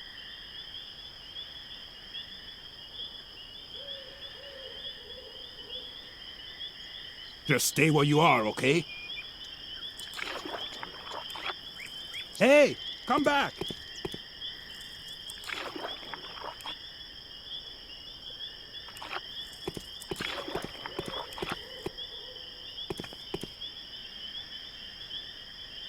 Triumphantly, Lily climbed the ladder. She had finally found a way to get into the institution. Not so fast.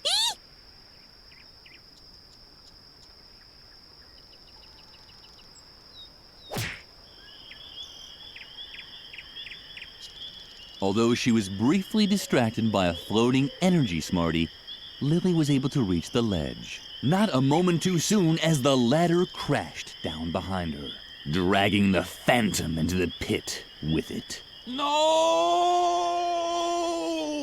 Now her search for Edna could continue.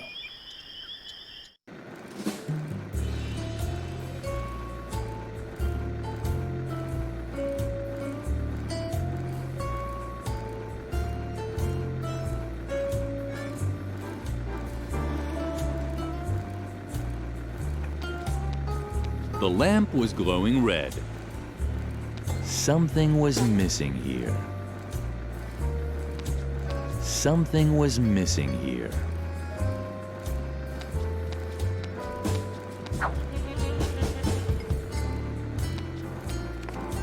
It was hopeless.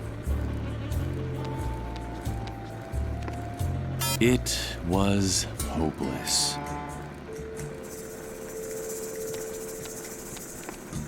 It was hopeless.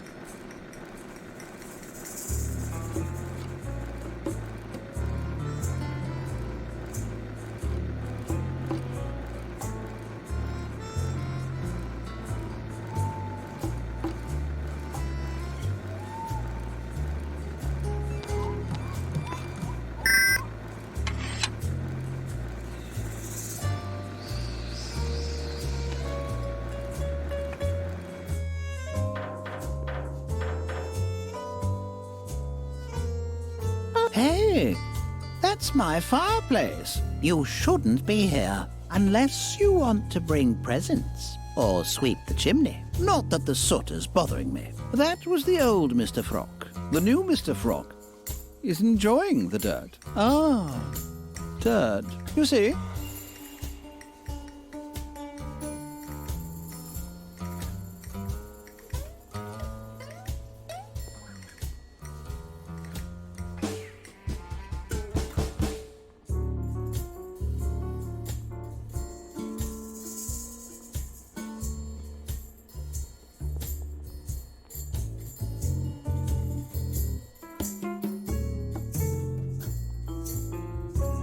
That's Mr. Frog to you. And in case you're wondering what a piece of clothing like me is doing inside a fireplace, I'm acquiring soot. That's right. I used to be very fastidious about staying clean. But then this impertinent person came along and dared to spill something on me. The stains never came out. My clothing is black and greasy.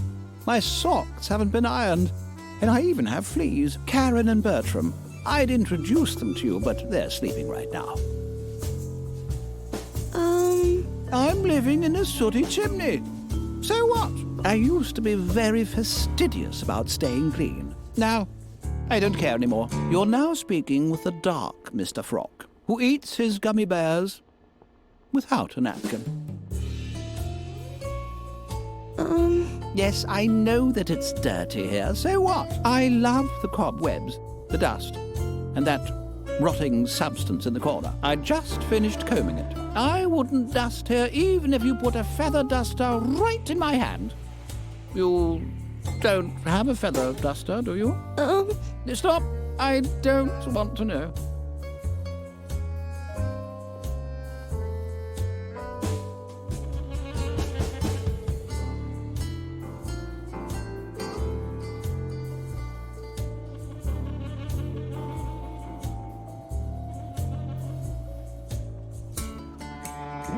You don't need to mumble like that. Ever since Dr. Marcel's accident, we can make as much noise here as we want. He's no longer interested in what's going on inside the asylum. All of his attention is focused on finding Edna. Somehow you remind me of a patient we used to have here. She was a little taller than you, and I think I remember 2 red horns and a tail.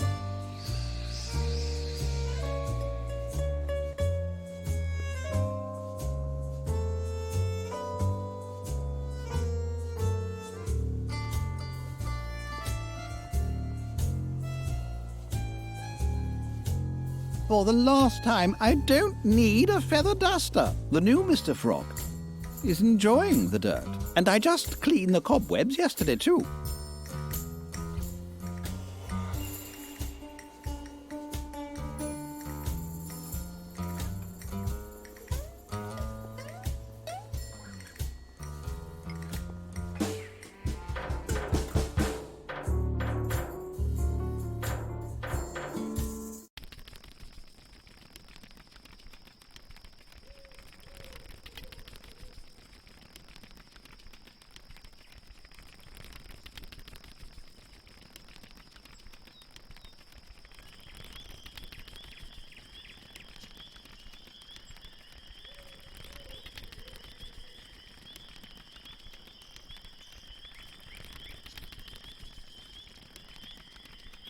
Moths fluttered around the dim light of the lamp. They were apparently searching for food.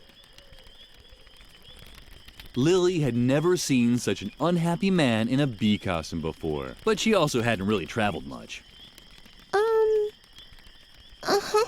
It was hopeless. The man in the bee costume couldn't hear Lily from there.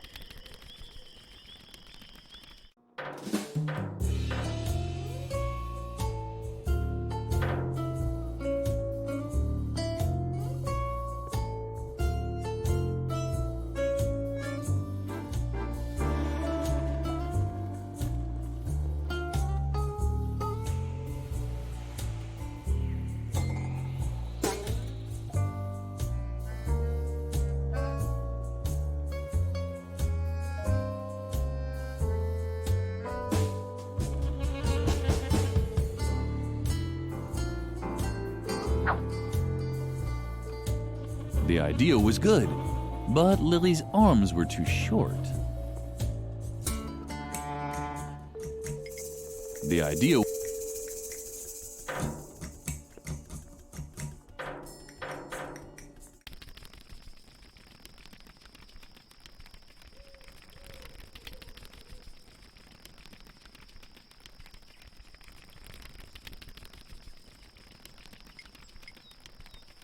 The idea was good, but Lily's arms were too short.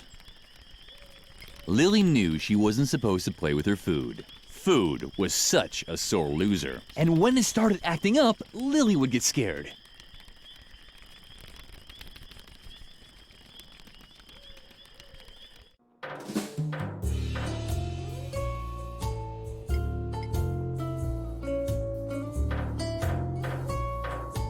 What do you have there? A feather duster? Not that I would want to have a feather duster. Oh, no. You're now speaking with the dark, Mr. Frog. I spit on things like feather dusters. Not necessarily on the rug, but I spit on them.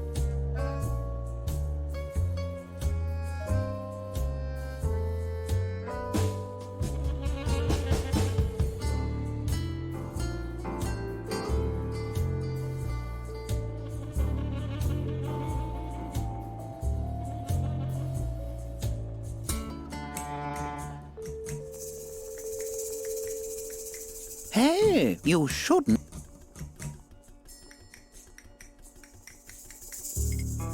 What do you have there? Not that you're now... I'm not...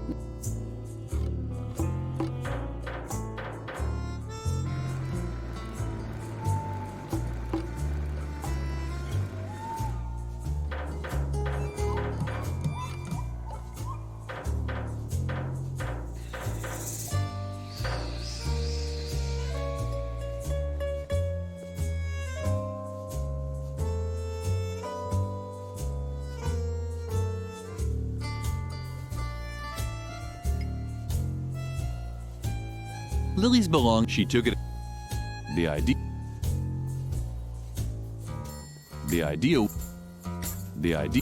It didn't have Lily. The idea. Lily's. She took it.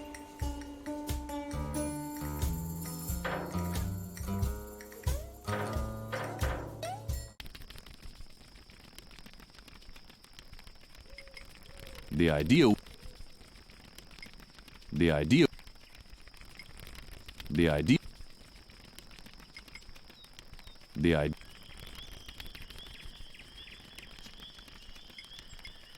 Lily knew food was, and when it,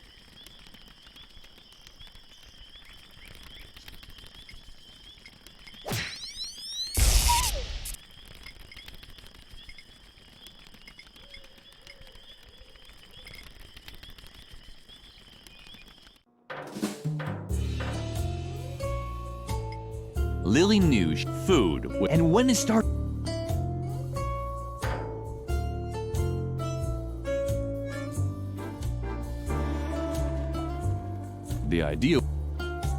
The idea, were there other, the idea, somebody had left their a certain, that was, how about, a chair, there was, the idea.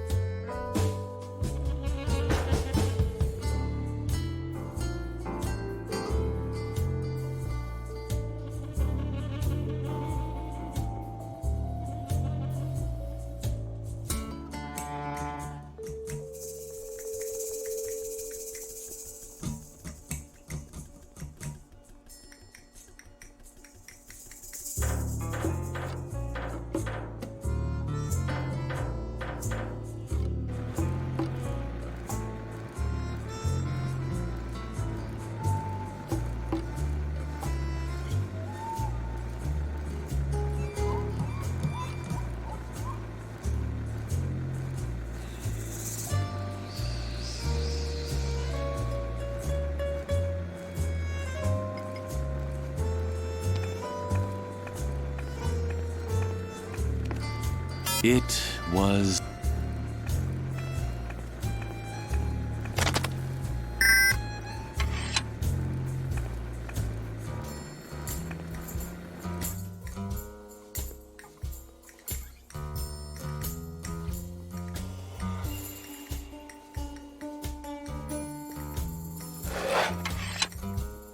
Lily had inadvertently broken off the leg of the chair. It was as pointy as a knife. Hopefully the funny little rabbit hadn't seen anything.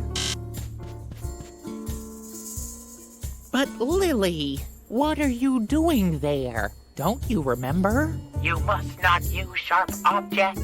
Just don't touch it, okay? See you around.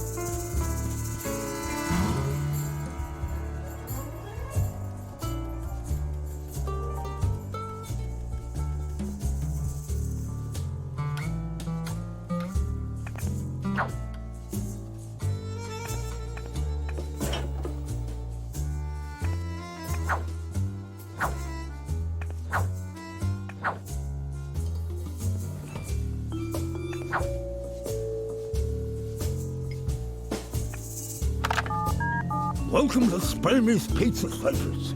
My name is Pokey. Can I take your order? One on the asylum, is that right? I assume that we just shove it under the gate as usual. What toppings? Hello? Hello? Can I take your order? One with nothing coming up. Consider it done. It'll be about 30 to 45 minutes. Have a nice day.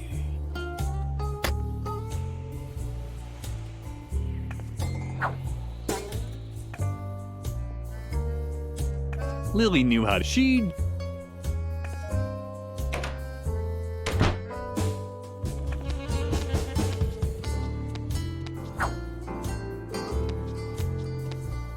Huh?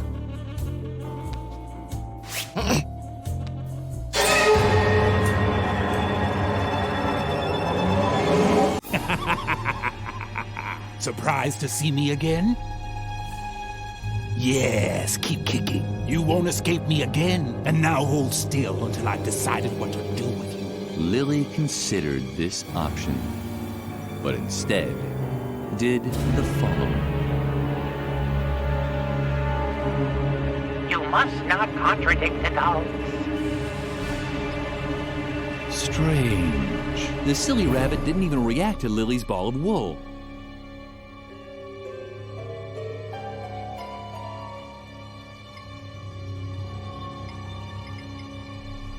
You must not use sharp objects.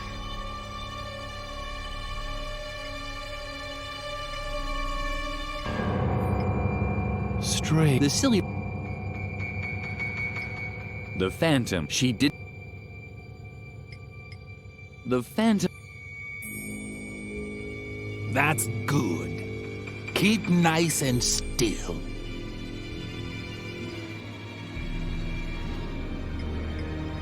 The Phantom, she didn't. The Phantom, she did. Lily had it was as pointy. You must. The Phantom, she.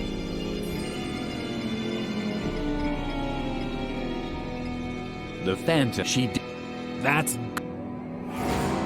The Phantom. The rabbit did. The Phantom. The Phantom. You must. You must.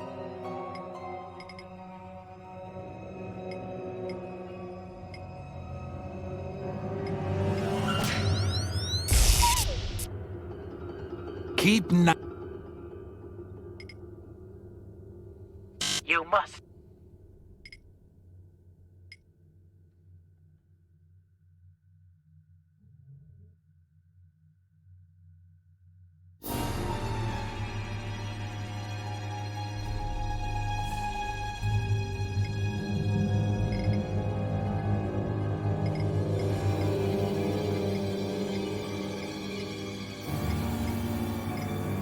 You must. Red tomatoes. Green broccoli. Blue blueberries. Yellow bananas.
Lily didn't want to appear greedy.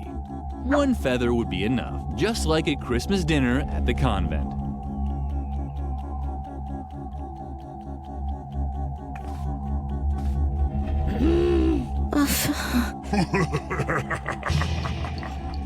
What's going on, brave warrioress? Too weak?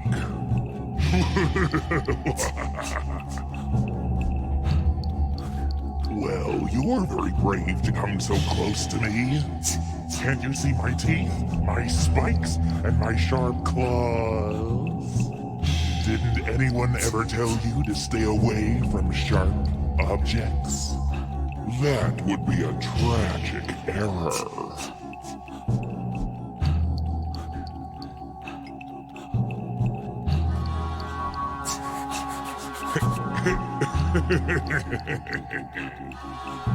No, stop that!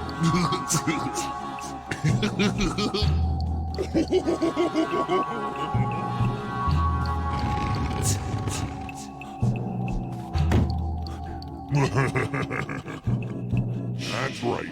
Run away. I'll get you next time.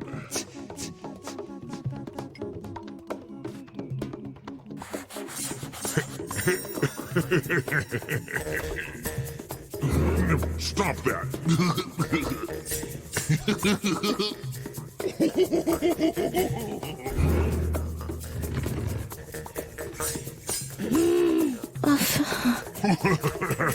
What's go to? I'd advise a good. What's to?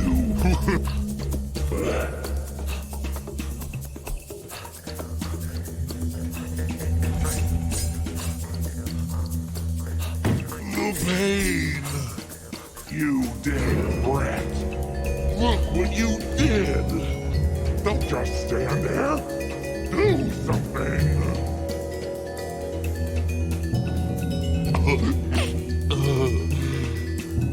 Thanks. That was close. Uh-oh.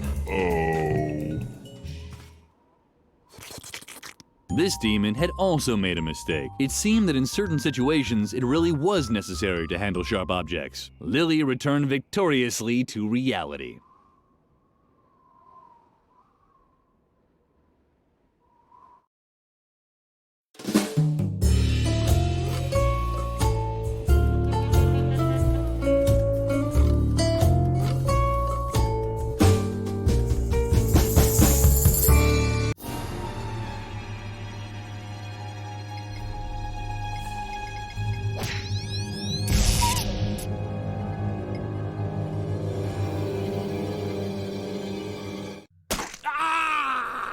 My eye! Damn you!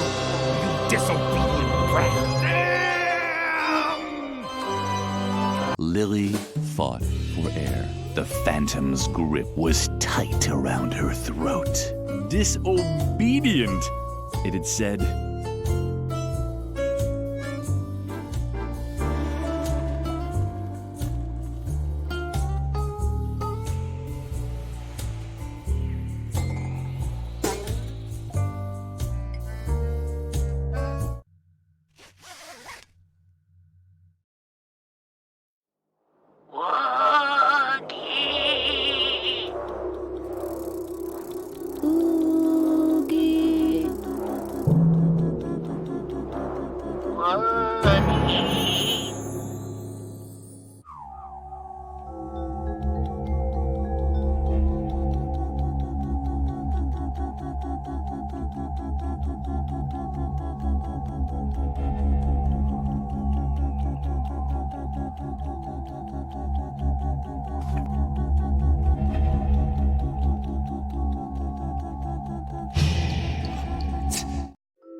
Lily thought that he was a bit wishy-washy. Viddy, viddy, viddy, viddy, whoosh! Welcome to the laundrette. That was your cue to say, this is supposed to be a laundrette, and I'll answer, of course! Oh, admittedly, it's a little rustic, but necessity is the mother of invention. Mother knows best, and now we're doing our laundry in the urinal. Too wishy-washy for you? What other choice do we have? Exactly none. You don't have to, you know. Just make sure that the fabrics are separated properly. The toilet sanitizers really stink. We'll do the red laundry in the urinal with the red toilet sanitizer. Yellow laundry in the urinal with the yellow toilet sanitizer. Blue laundry in the urinal with the blue toilet sanitizer. And green laundry in the urinal with the green toilet sanitizer. If you want to try it, just show me some clothing with the right color. Then you can use the matching urinal as often as you want.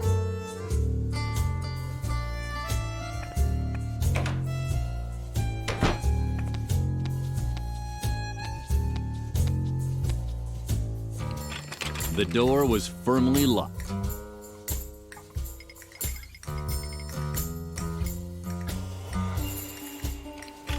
The door was...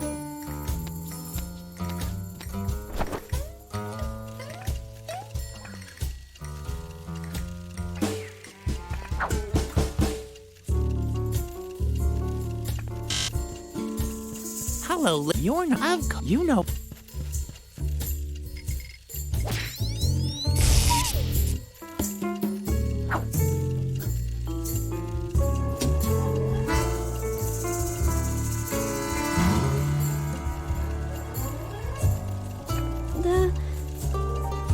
My goodness, who do we have here then? Another a player. Yippee. Don't pay any attention to him. Peter just sees black all the time. He was born that way. That's true. Peter suffers from color blindness. Struggle Jug. Well said, loyal friend. We all have our crosses to bear. Oh, yeah? Do you all wake up every morning knowing that one day you'll lie dead at the foot of a traffic light? Not exactly. But Druggle Jug, for instance, mixes up his blues and greens. You can't really compare the two. Your girlfriend Petra mixes up her yellows and greens. She's not my girlfriend. And we, King Adrian, mix up our reds and yellows. You should have been there when we played the board game. Sorry, Peter almost choked to death. I wanted to end my misery. Afterwards, we decided never to play a board game again. Only fantasy role-playing games instead. You decided that. And what did we just say? It's so exciting! We are a group of adventurers in the legendary world of Motigor. Oh, please, why don't you join us? Struggle Jug? Not so fast. If the fair maiden wishes to join us in battle, she must first prove herself worthy. She must complete a task that puts her heroic valor to the test. Just tell her to order a pizza already, so we can get on with it. So be it. She shall order us pizza.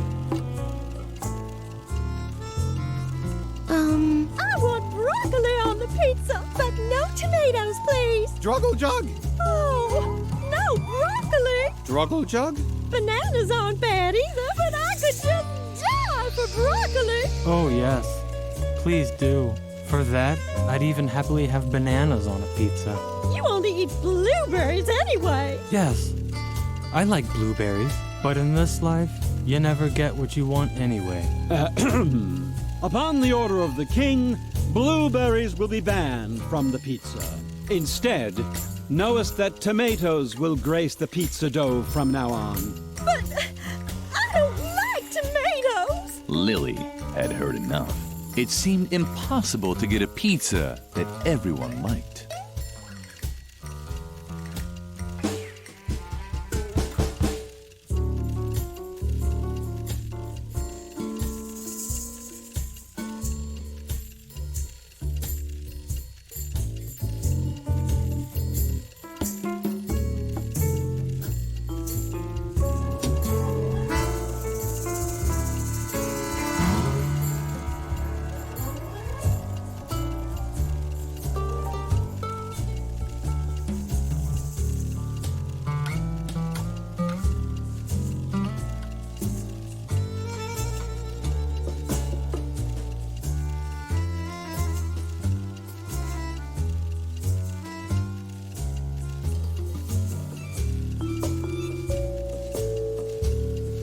Lily didn't want to start another argument.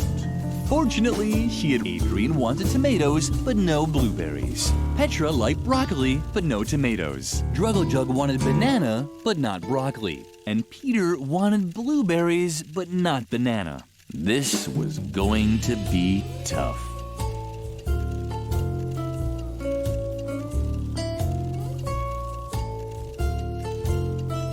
Lily didn't want to start Fortunately, Adrian wanted tomatoes, but no blueberries. Petra liked broccoli, but no tomatoes. Druggle Jug wanted banana, but not broccoli. And Peter wanted blueberries, but not banana.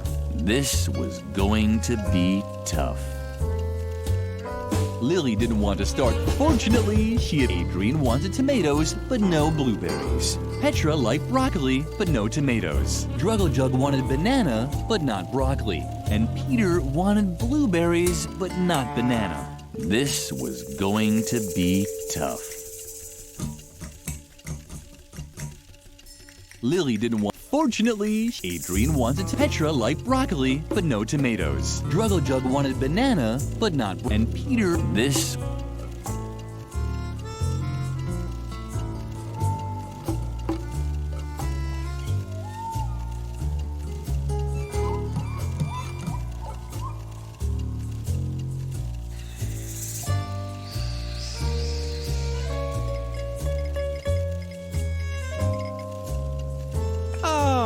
the pizza.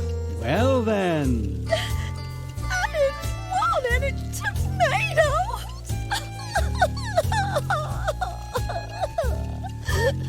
Oh, great. Here we go again with the crying. Get rid of it. Take it from our sight. Oh, no. Struggle jug. To come. Struggle jug. Don't, Droggy. You have to forgive him. He's colorblind, as we all are. Peter mixes up his reds and his greens.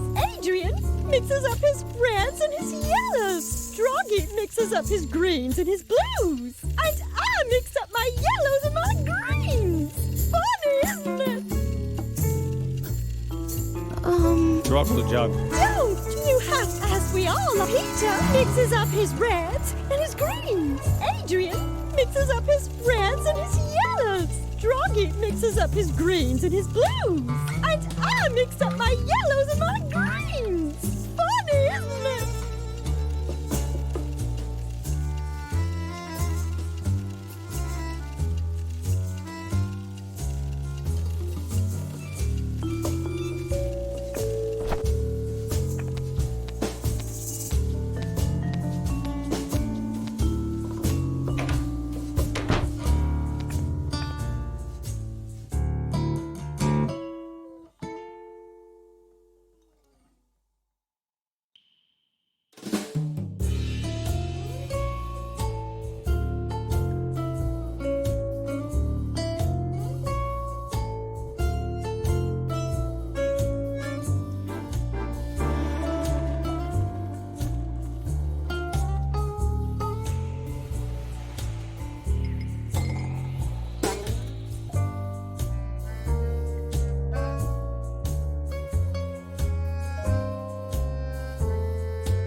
No. This urinal is reserved. If you've got some with you, you can use the urinal as long as, but not before.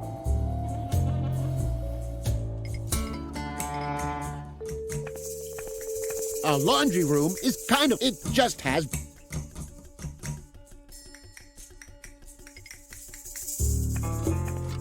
No, you're discoloring the laundry. This urinal is reserved for red laundry. If you've got some with you, you can use the urinal as long as you need to, but not before. That was yellow enough. That was A laundry...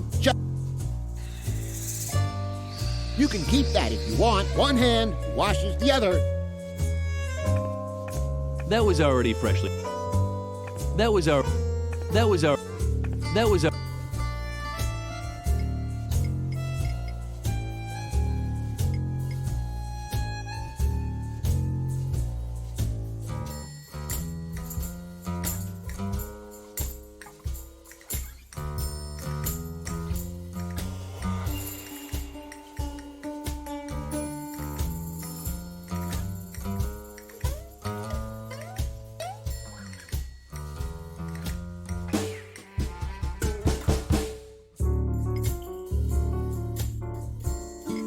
What do you have there? Let me see. Oh, very good. You obviously understand the basic principle. Go ahead and use the red urinal as much as you like.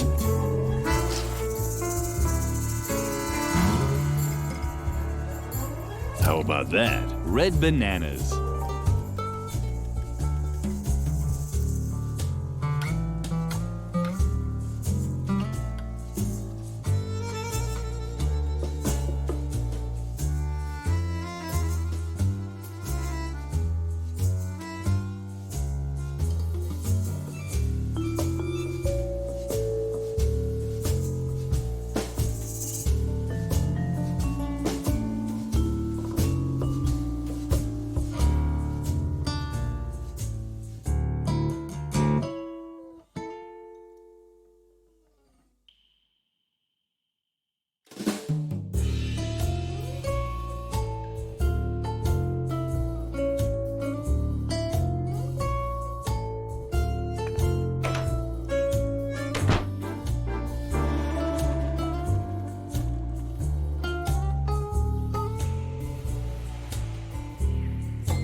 The door.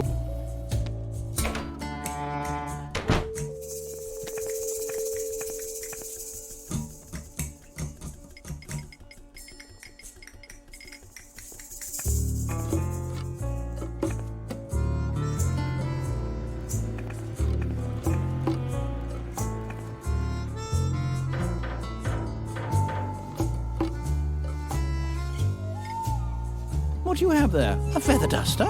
Not that I would want to have a feather duster. Oh, no. No matter how pretty they look. Which doesn't mean that I can't hold it for a second. Just one little second. That would be completely harmless.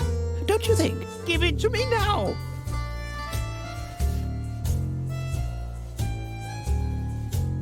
Ah, what a relief. And just look. I even found my old spare sheets. Here, go ahead and take it. You've earned it.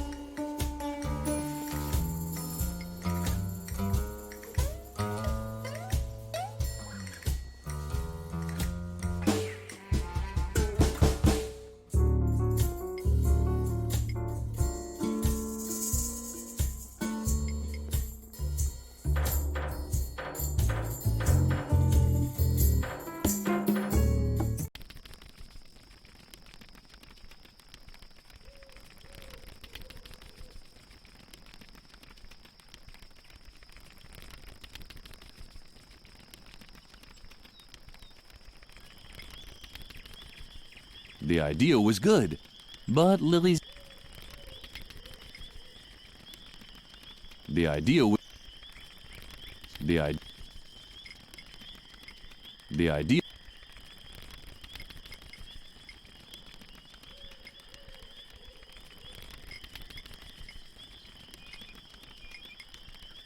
Lily knew, but as long she had had an... Lily knew, but as she had had a...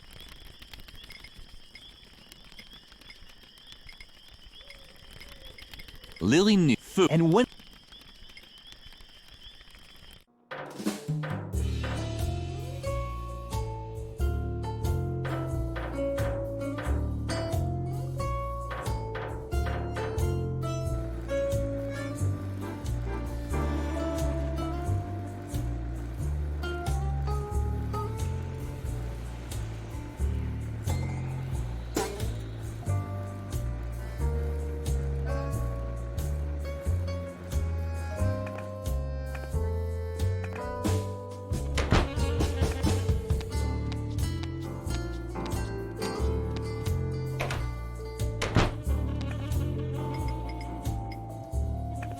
That was already freshly washed. That was our... That was our...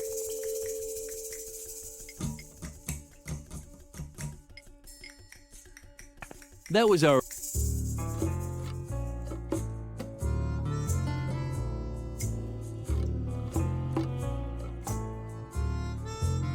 That doesn't... Lily Lily knew, but as she had had... But water, don't you? You must just see your...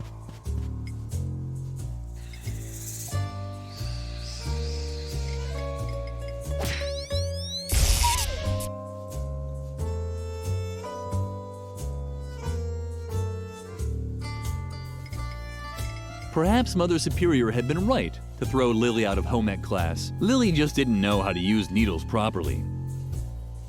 Perhaps Mother Lily just... Hello, you know...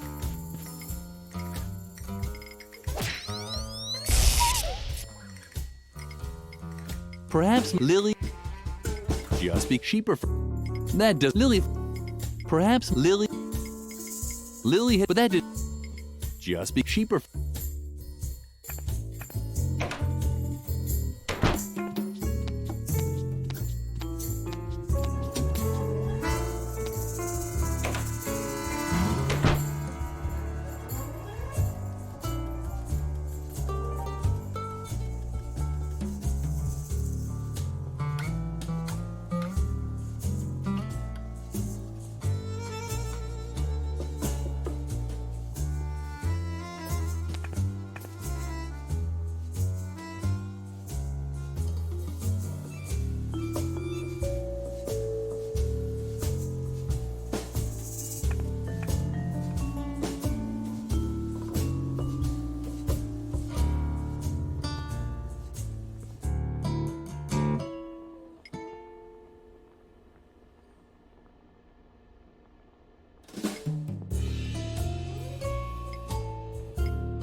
It was... Something was... Lily knew that but as long she had had enough... Lily knew that you could use... But as long as she didn't have a goal in mind, she preferred her laundry soft. She had had enough of starched laundry in the convent.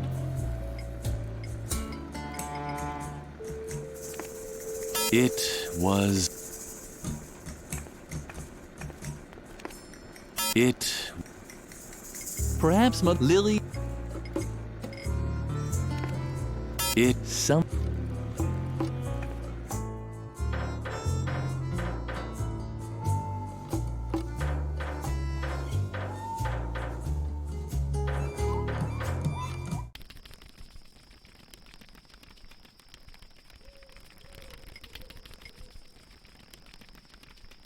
The idea...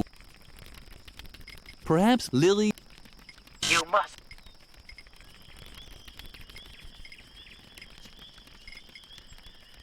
The idea was good.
But water, don't you? You must. Just see your...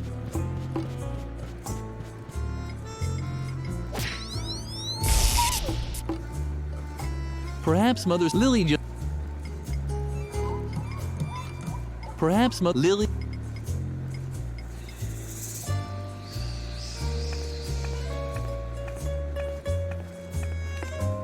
It...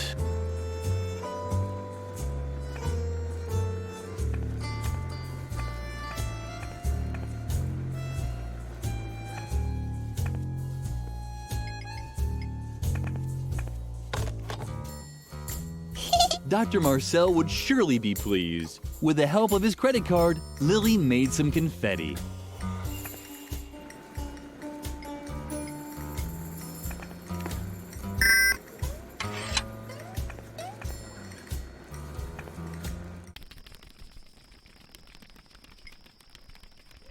Lily had often wished to go to the zoo to feed the animals. It was even more beautiful than she had imagined. Lily knew that you could use starch to stiffen up laundry. It wouldn't hurt to give it a shot. Well, who said it? Now Lily had a stiff towel with holes.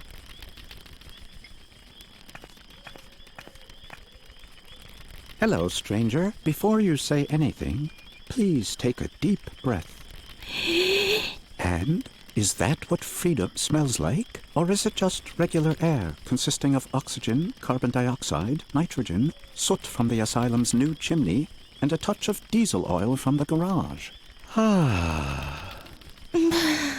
don't want to seem melodramatic, but I'm somewhat skeptical about this so-called freedom. Ever since Dr. Marcel started neglecting his duties as head of this asylum, it's us, the patients, that carry the burden of creating our own boundaries. And before I'm able to measure up to this freedom, I do have to ask myself a few things. Maybe there are such things as good boundaries. And even in an ideal case, can I really decide where my own freedom starts and stops? It so happens that no one is preventing me from leaving the asylum. Does that mean I'm free? Can I just fly away, spread my wings, and leap from the asylum roof? The urge is there. Just like any bee, I long to buzz across fields of flowers collecting honey. But I'm still fighting it. Something about this freedom stinks.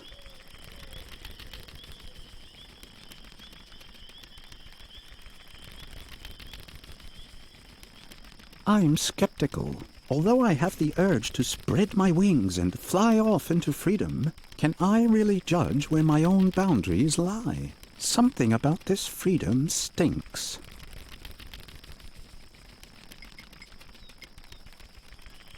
That's very nice of you, stranger, but that reminds me too much of my life here in the asylum. It's already hard enough for me to let go of everything here.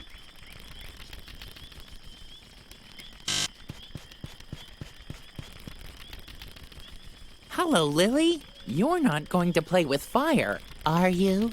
Of course you don't want that. You know that Mother Superior has forbidden it.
That smells good. But even if the illusion is almost perfect, it's only artificial flavors and chemical esters. An almost perfect illusion, but not real. Like with everything here in the asylum, it's only a half-hearted attempt to trick us into thinking that we're free. And now that no one is stopping us from leaving the asylum, it provides us with a welcome excuse to refuse to leave. Right you are, stranger. I'm just running away from my responsibilities. The responsibility to myself, to accept the deal that the world out there has offered me. I thank you. I've made up my mind. I can't just sit around here doing nothing anymore.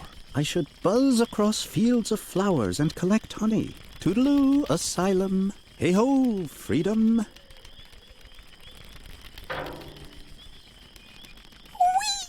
Lily was glad that she had helped the bee-man. Soon he would be in a better place.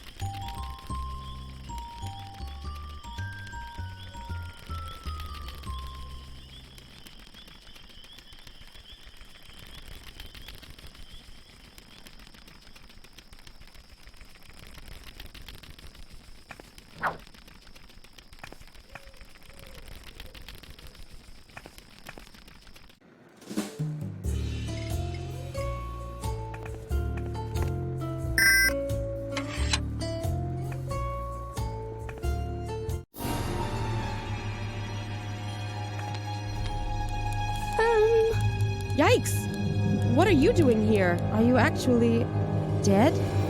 Too bad. I could use a little entertainment, but the doctor told me not to talk to other people. At least not living ones. Sorry. But I'm going to have to ask you to leave.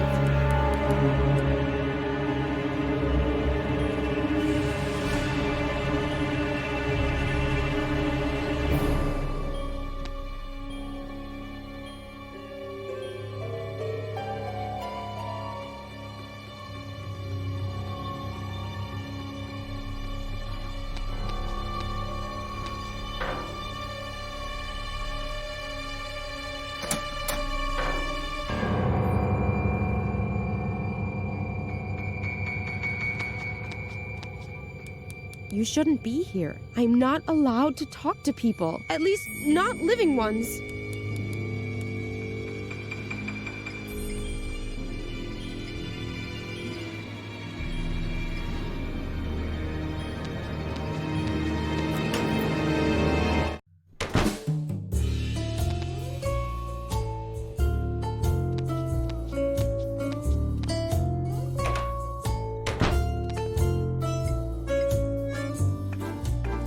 What do you have there? Let me see. Oh, very good. You obviously understand the basic principle. Go ahead and use the yellow urinal as much as you like.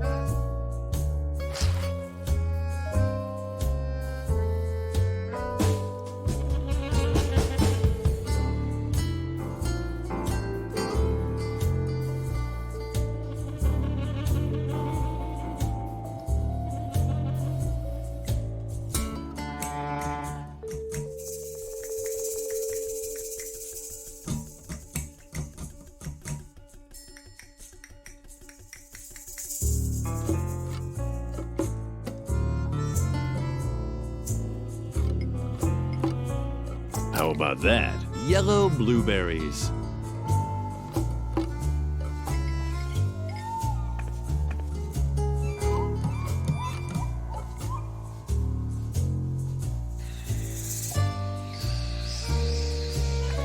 That was already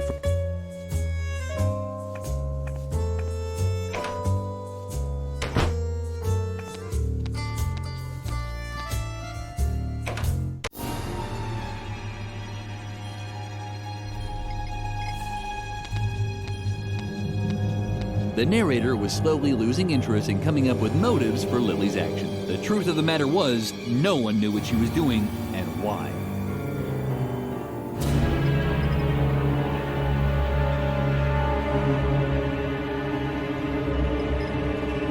The narrator was the truth.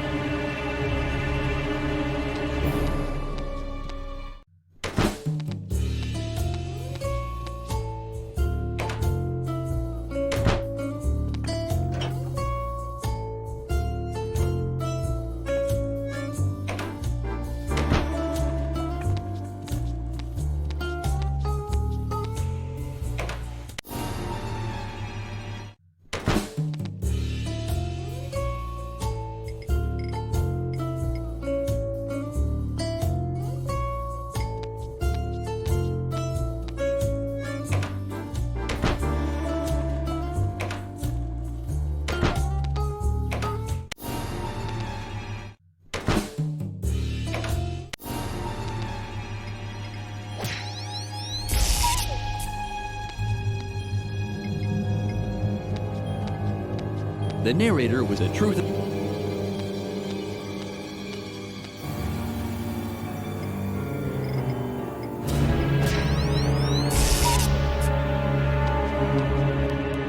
You shouldn't be here. I'm not allowed to talk. At least not living. The sheets were spotlessly white.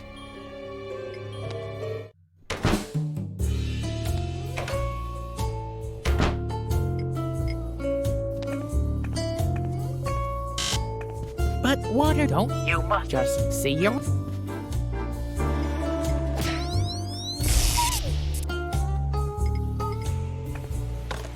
Oh dear, Lily really had managed to ruin the sheet. But perhaps a sheet with 2 eye holes could be good for something.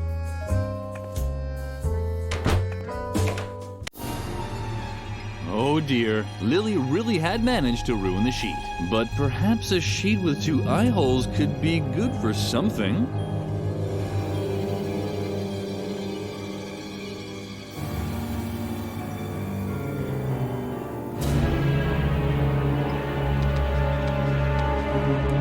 Yikes! A ghost! How sweet. Finally someone to talk to. You have to help me. Dr. Marcel is wrongfully keeping me here in the asylum. Isn't there anything that you and your ghost buddies can do about it? Curse him? Deprive him of his sleep? Drag him into the 7th circle of hell and torture him for all eternity with red-hot needles? Oh, come on. I've done so much for you. I've performed obscure rituals, sacrificed chickens, danced naked. Although when I think about it, I'm not sure if it was really a ghost that asked me to do that. Ugh. I don't feel so well. Could you please take off your head while we're talking? Oh man, you're not very talkative. Can't you help me at all? Great! Look at this! The doctor is forcing me to knit these stuffed rabbits. No idea what he needs them for, but I'm not very good at it. Maybe you could lend me a hand. Wait! I'll push some of the fabric through the hatch.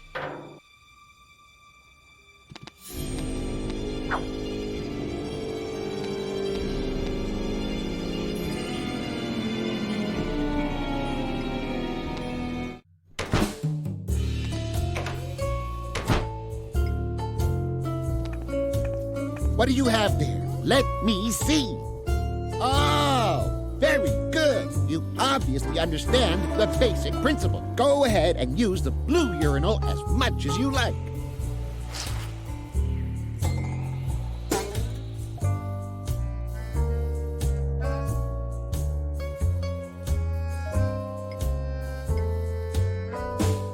How about that? Blue broccoli.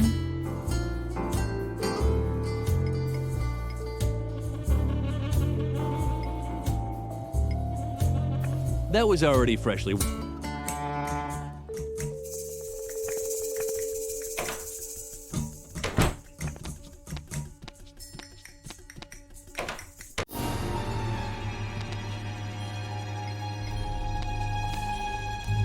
La la, I'm knitting for the doctor. It will do me good. I'm knitting for the doctor. Num num num num num.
Perhaps Mother Superior had been right to throw Lily out of home ec class. Lily just didn't know how to use needles properly.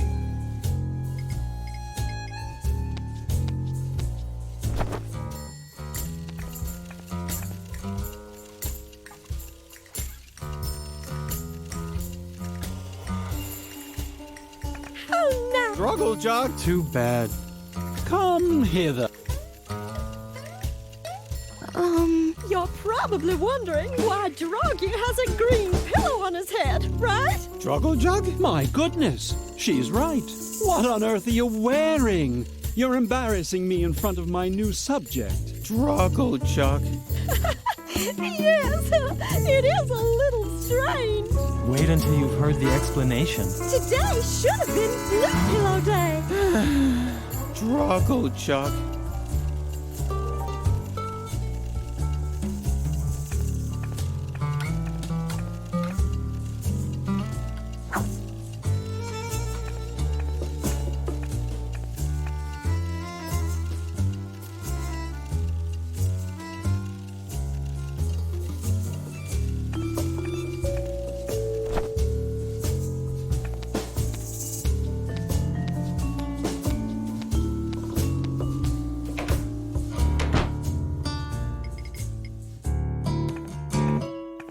What do you have there? Let me see. Oh, very good. You obviously understand the basic principle. Go ahead and use the green urinal as much as you like. How about that? Green tomatoes.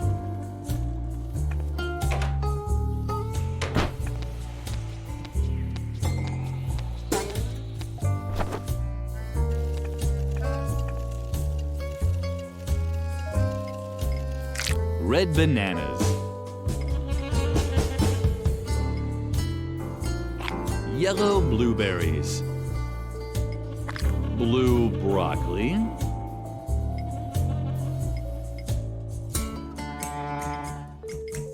green tomatoes.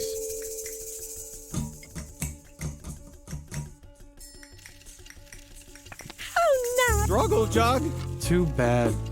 Starving to death. Come hither. Do tell us of thy progress. Druggle Jug, I believe our guest is searching for the tyrant known as Dr. Marcel. Deliver her thy news. Struggle jug. Struggle jug. Struggle jug. Struggle jug. Don't forget to mention the helicopter! Struggle jug. And was never seen again. Bravo! Well told, loyal friend. Since then, these lands have returned to the wise rule of a magnanimous king. We can do whatever we want! Does that mean I can finally sleep now? No!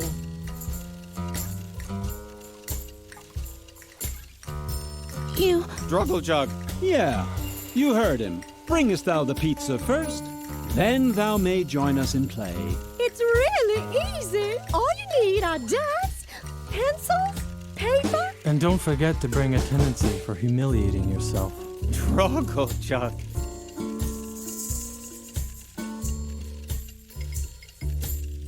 Ah, the pizza! Well then. Superb, superb. Great! I wish I were as good on the phone as you! Struggle jug. And Peter is satisfied too! Satisfied? How could I be satisfied in such a world, in which the only moments worth living for are those when the pizza arrives with the right toppings?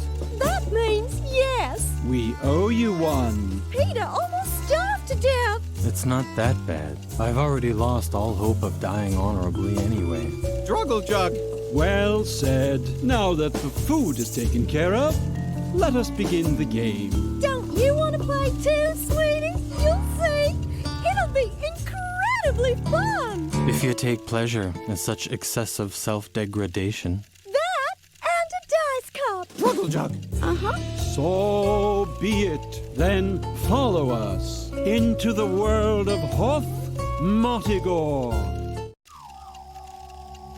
Your group has set up camp near the infamous Goblin Gorge. Lily found herself in a clearing. The campfire was crackling, and the wind whipped through her clothes. You can hear the war drums of the goblins in the distance. This is your last rest before the great battle. Lily did in fact hear drums. An enormous army seemed to be waiting for them in the nearby mountains. Wait, are you telling the story or am I? What? It's just that I see that you don't have the Dungeon Master's screen in front of you. And I'm pretty sure that the Dungeon Master is recognized by his Dungeon Master's screen. That's ridiculous. I'm the narrator. I don't need a... Well, then why don't you be the Dungeon Master then? I'm curious how you'll do without any battle value tables or source books. What? But that's... That's what I thought. And now, move over. Ow! Hey! You can't just... Where was I? Oh, yes. You're here on the orders of the king to drive the goblins from the gorge. There are rumors that the goblins have dammed up the Pink River. This has turned Hoth Motigor's most important memorial into a reservoir, the Valley of Unpleasant Memories. Also sitting at the fire is a mysterious local guide. You're tired from the journey, but sleep is far from your mind. Goblin scouts could be lurking anywhere. The black magician Petrula, the noble Sir Drogalot, and the amusing juggler Snippo. I want a different role. Shush! Are gathering their strength for the battle. Only the Amazonian barbarian warrioress Lilligrim. Huh? That's you! Only the Amazonian barbarian warrior Lilligrim is restless. It's your move, Lilligrim. What will you do?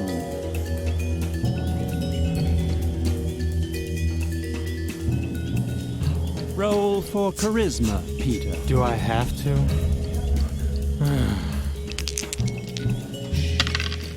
That was to be expected. Snippo is just about the ugliest dope you've ever seen.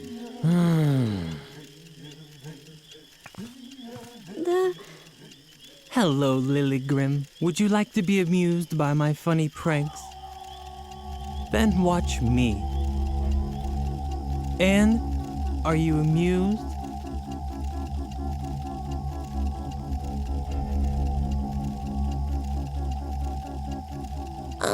Yes, it doesn't just look like it. I am actually juggling only one ball, and I know how ridiculous that must seem. My character sheet said that I, the comical Snippo, have the marvelous ability to juggle 55 balls at once. But as much as I would have liked to imagine what such a thing would look like, the mysterious traveler thought I should just juggle one ball instead, because it's much more contemplative, and as long as my shame or boredom doesn't cause me to spontaneously combust, then I'll stick to that. If you have a better suggestion... I understand. You want to see the trick with the 55 balls? I have to disappoint you. The traveler thinks it's too hectic. And apparently this game is about fulfilling the obscure wishes of randomly appearing cowl wearers. At least this game is sticking to the book. You think I should try it without any balls? Bravo! You found the only way to increase my boredom even more. On the other hand, if I juggle without a ball, I might be able to take a quick nap. No one seems to object to sleeping around here.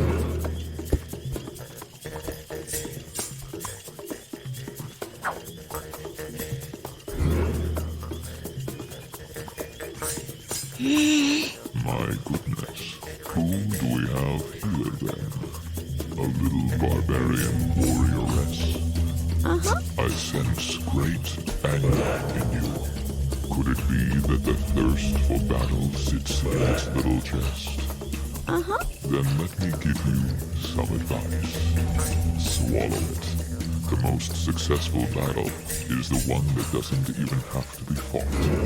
So be a good little barbarian warrioress and take a nap. Lilygrim could hardly believe her ears. Wasn't this a fantasy role-playing game? What fun was there in imagining aimlessly sitting around a campfire? Lilygrim didn't dream of listening to the soothing advice of the mysterious NPC. If anything, it just made her angrier. Too bad that she had to stop herself from losing control. She would have loved to have screamed this dope's head off.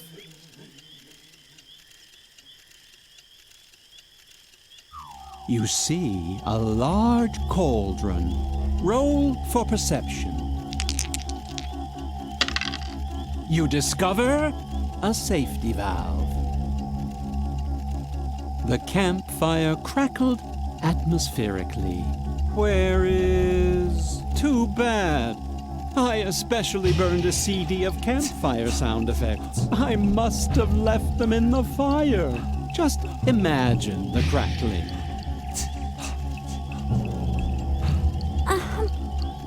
Hello, Lilygrim. You're still up? You should get some rest. I'll keep guard and make sure the fire doesn't go out.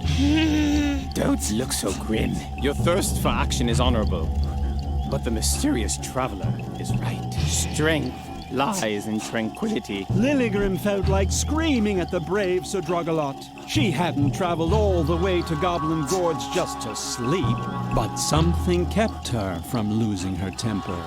Fuming, she turned away from her companion. Her eyes fell on the quiet traveler who had listened to the entire conversation. Was that a smile she saw beneath the hood?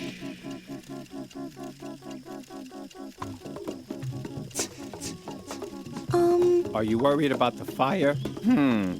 Usually, I'd agree with you. Those few logs are certainly not enough to keep the fire burning through the night. Plus, the best things always happen to you when you go into the forest looking for firewood. You find treasure maps, fall into enchanted wells, or meet merchants with magical amulets. maybe I should. Relax a little and call it a day. That's what you wanted to say, right?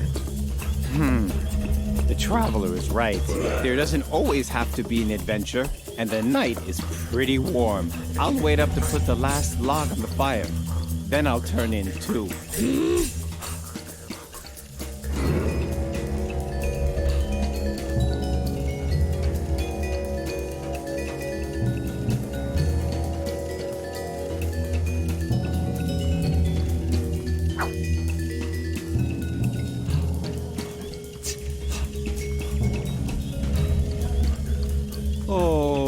Okay. Will no one do anything?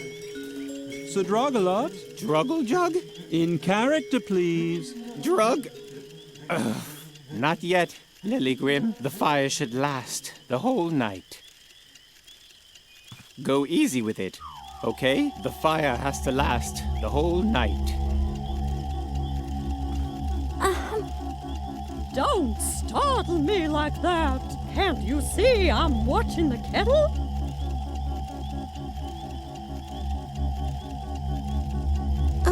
If you're wondering what I'm doing here, I'm brewing a diabolical magic potion, of course.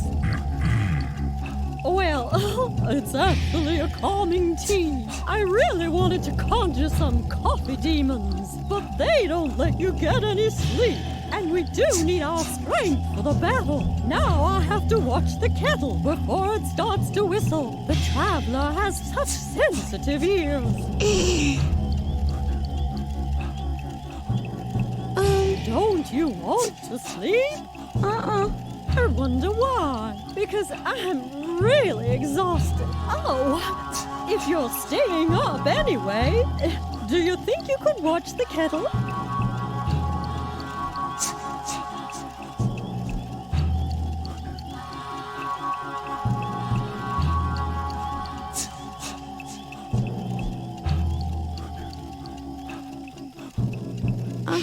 Oh, great! Then I can finally get some sleep. As you know, we need our strength for the battle.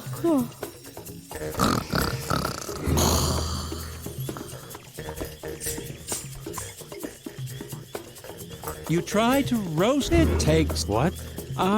Roasting the ball. Remove 3.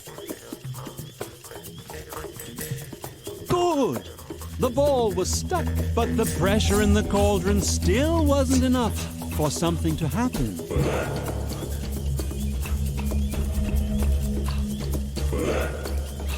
Oh, will Druggle-jug in character? Drug? Not yet. The fire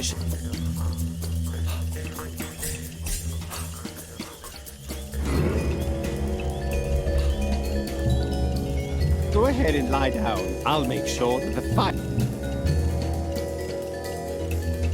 Don't worry. I'm sure the goblins won't attack us tonight. They're guarding their reservoir dam in the gorge. But I do wonder what their plans are. Damming up the Pink River and flooding the Valley of Unpleasant Memories. Why? It's all very mysterious.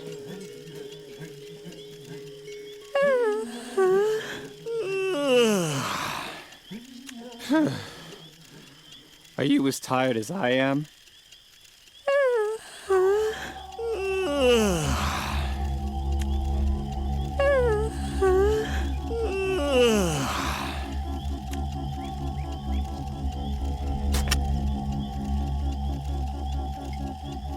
You try putting the logs on the fire. Roll for sneak and hide so Sidrugalot doesn't wake up. Done! The logs were in the fire. But child, what are you doing? This noise can't possibly be good for the group harmony. Without wanting to rush you, maybe now is the time for controlled, well-considered action. If you proceed with the required calm, I'm sure you'll be able to defuse the situation before there's a disaster. I really must insist you stop making that sound? Can't you see that you're threatening to destroy the idyllic calm?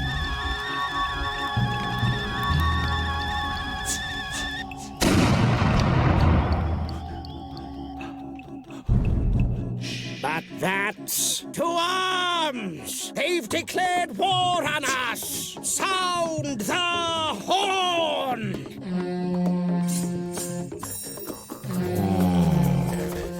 That sound. I have to keep calm. Enough. I can't take it anymore. This noise is driving me crazy. I'm losing control. To arms.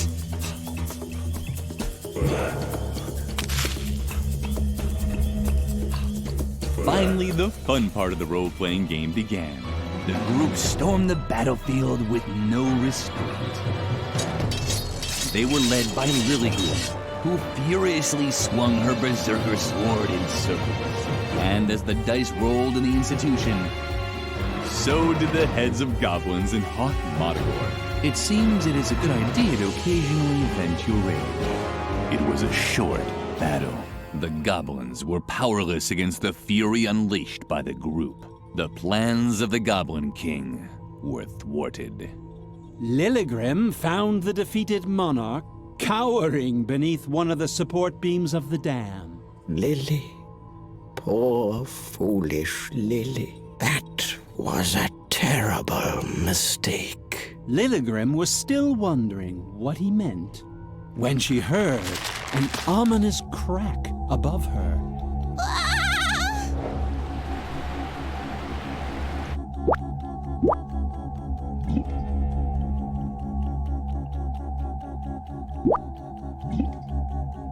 When the pink floods had subsided, our heroes were faced with an incredible sight. The Valley of Unpleasant Memories. Will you look at that? I have to admit, I'm really blown away.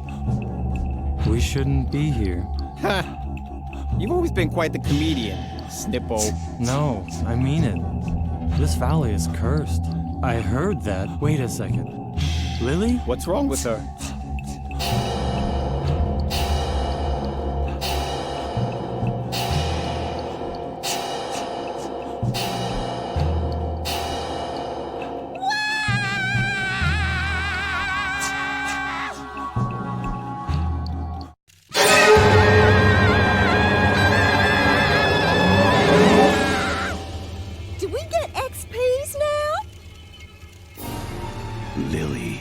Seen the truth. I'm sure you can imagine how she felt at that moment. You can't? Oh well. Who knows what really goes on in the mind of a little girl?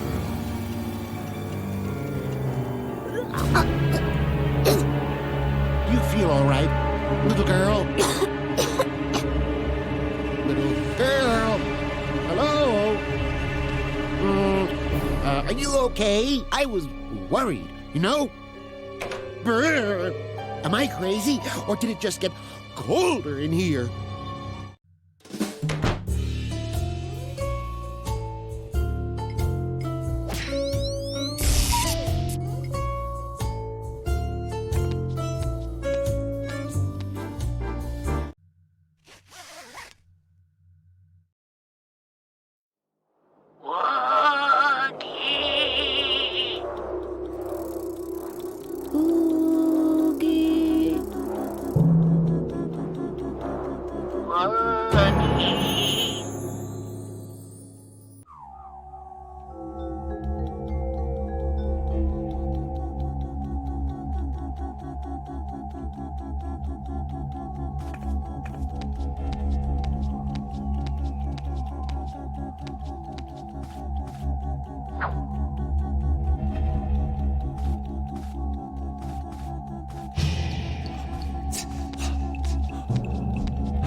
What a shame. Lily just didn't have the skills.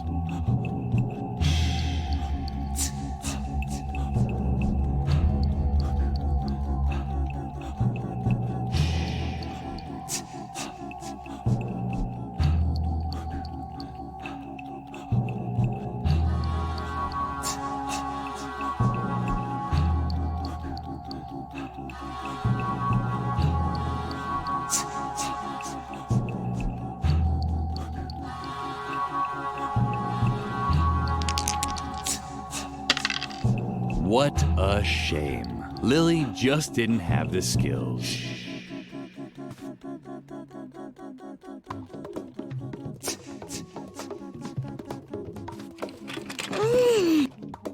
The door was... Lily was always happy when something was left over, but usually it was only breadcrumbs and bones and things like that. Lily had...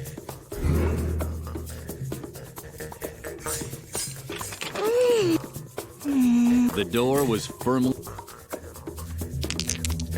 What? Lily just...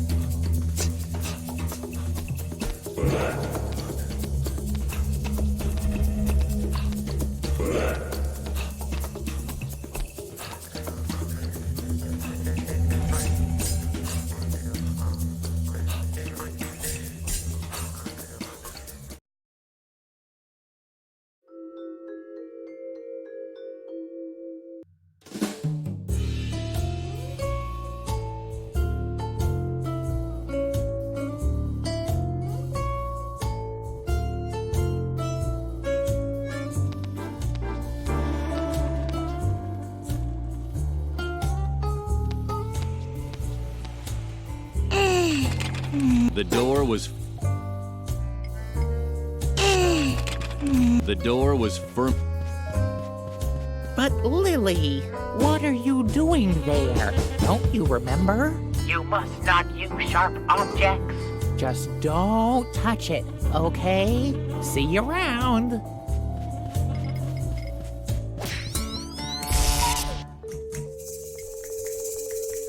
Lily decided to pick the lock using her sewing needle. And yet again, Lily proved her incompetence. What a shame. Lily just didn't have the skills.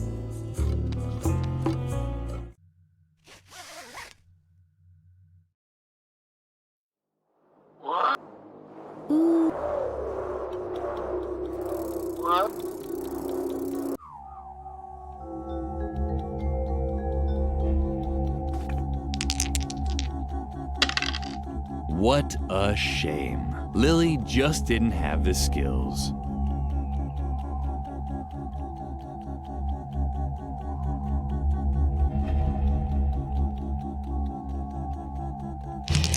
What, Lily?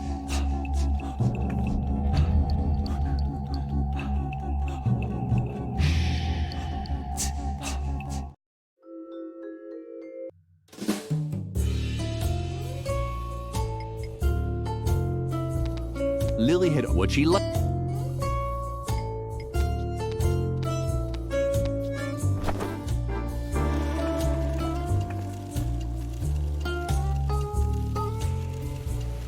You're certainly all of Hoth Motigo. You? That's so... I'm supposed to express I don't actually... Isn't there... Or...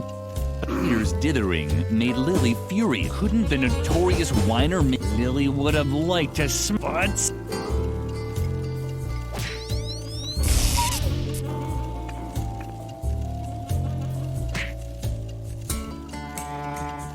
Ouch! You're right. I'll just increase pick locks, and that's it. There. Why don't you just hold on to the character sheet? I don't want anything to do with it anymore.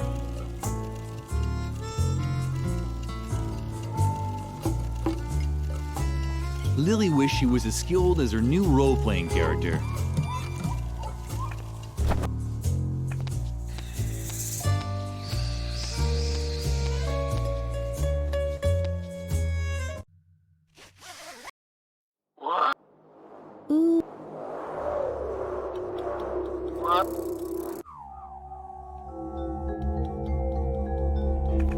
It sounded crazy, but she now actually had the skill to pick locks.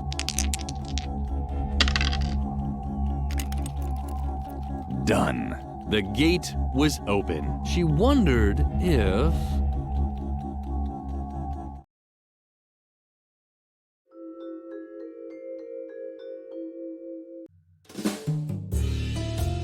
It was true. She'd opened the real gate during her trance. The path to the asylum's tower was now free. Somewhere in the dark uncertainty, there she would find her friend. Without really thinking about it, Lily took the stuffed rabbit with her. If she was going to enter Dr. Marcel's realm, she didn't want to do it alone, like she usually did.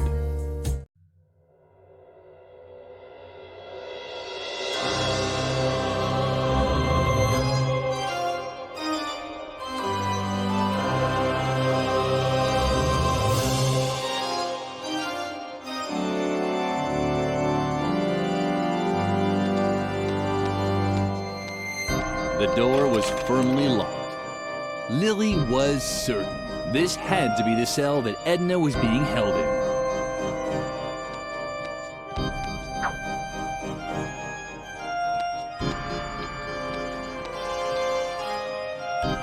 Lily could stare at the moon for hours, but she didn't like it. Terrible things tended to happen.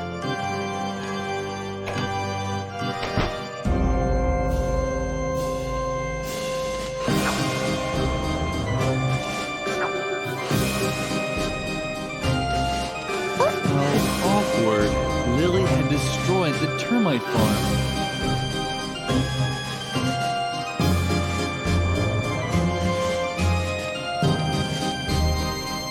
Somebody had left their lunchbox. That would never happen to Lily. She didn't have a lunchbox.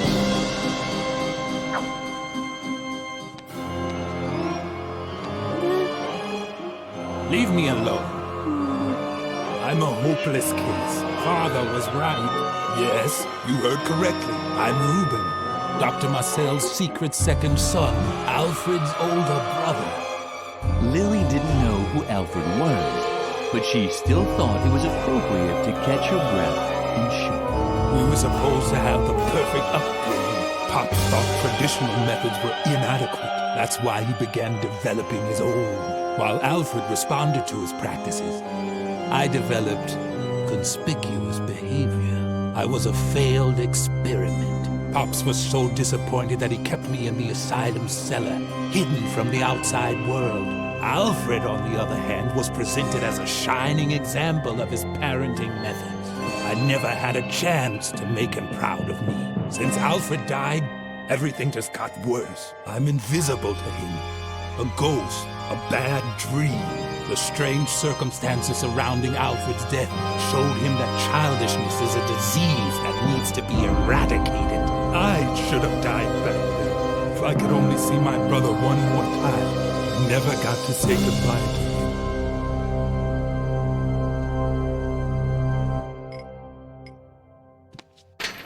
On top of the clothes rack, the bowling ball looked like a skull, but something was missing. Lily shuddered. Suddenly, there was a ghost in the storeroom. What's that?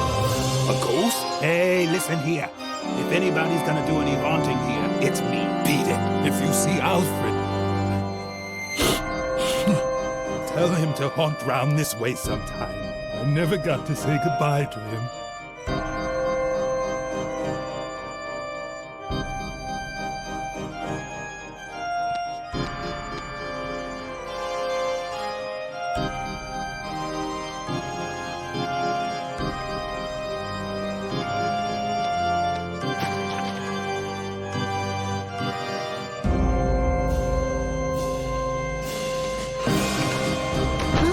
Noteworthy, the termites scarfed all the pancakes and ate a hole through the door in the process.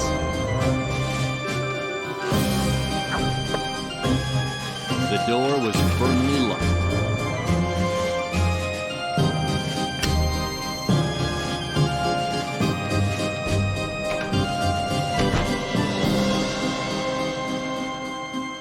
What's that? A ghost? Hey, listen here. If anyone's gonna be haunting around here, then... Alfred? Alfred! It's really you! I can't believe it. Oh, Alfred. I never got to say goodbye. And I have so much I still want to tell you. Where to begin? Oh, yeah. I know. You lousy, dirty toad! Because of you, I've lived my whole life in a stinking sewer. Just you wait.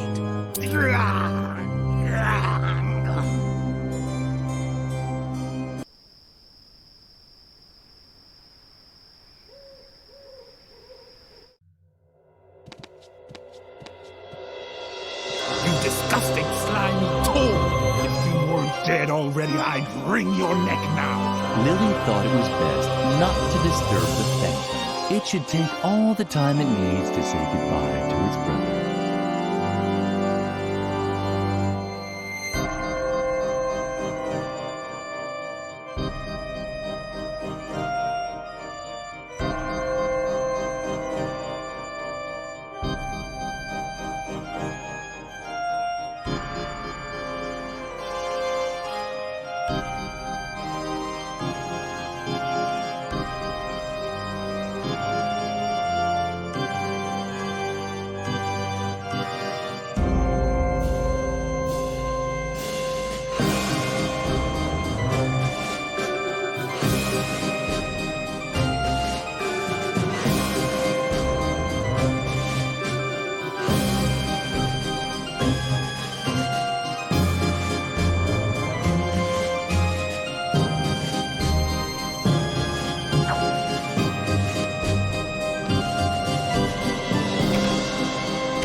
Lily wanted to be very careful.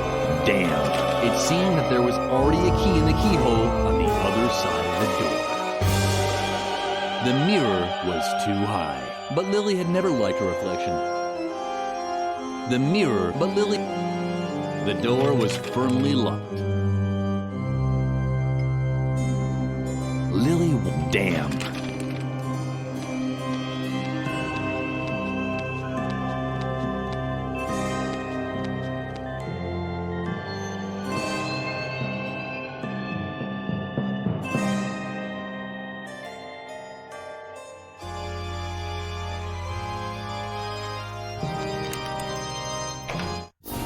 Lily! Oh, thank goodness. We were so worried that they had gotten you too. The doctor has completely lost his mind. He wants to turn us all into mindless puppets. Just look at what he's done to Mother Superior. Oh, hello, Lily. Nice to see you. But what are you doing here in the middle of the night? Did the other students make you do this? They are such naughty children. You, on the other hand, were always so good. So good. I'm sorry that I was always so strict with you. But now, thanks to Dr. Marcel, I'm a good child too. Come, Lily. Sit down. You can help me embroider the dolls for the doctor. Just ignore her. Please concentrate on finding a way to get us out of here. We have to split before the doctor... Uh-oh.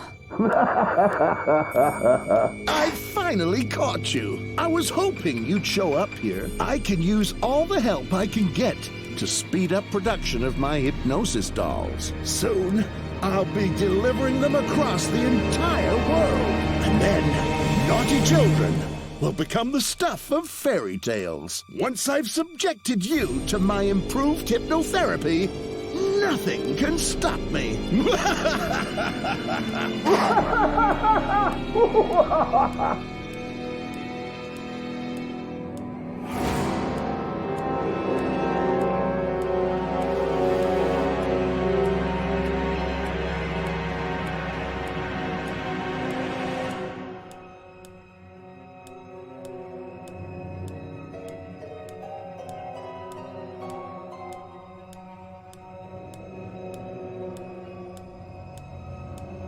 You must not contradict adults. Lily hesitated. Usually she waited until Mother Superior was gone before she rummaged through the garbage. But Lily was running out of options. But what was that? Were they eyes? You must not use sharp objects.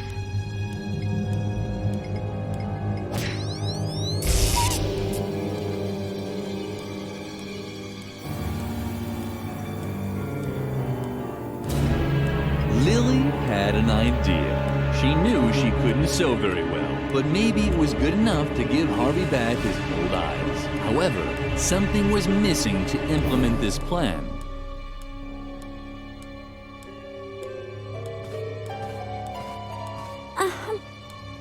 Come, Lily. Sit down. You can help me embroider the dolls for the doctor. We are good little children.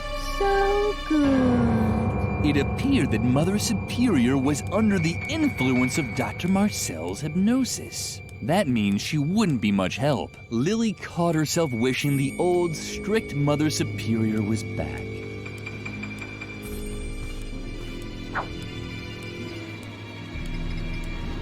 Perfect. Lily now had a needle and thread. Lily had an idea. She knew she couldn't sew very well, but maybe it was good enough to give Harvey back his old eyes. She made her first stitch. Lily hesitated. She'd often been told that she wasn't very good with the needle and thread. But what did she have to lose? She was just going to have to chance it. What are you doing? Stop that. You're hurting me. You must not use sharp objects. You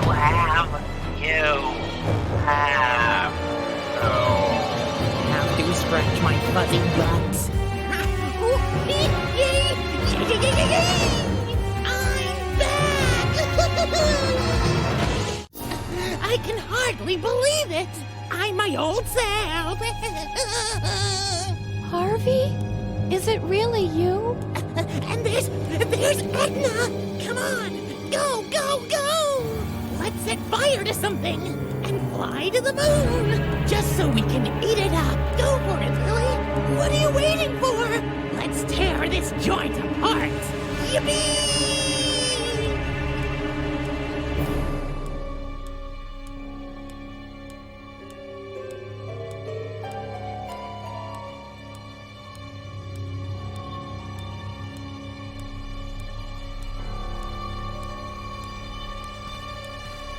You have to get us free, Lily. I think Mother Superior has a knife to cut the threads. Unfortunately, she can't use it while she's hypnotized. Could Lily help Mother Superior overcome her mental blocks this way? Shaking, she pulled the string.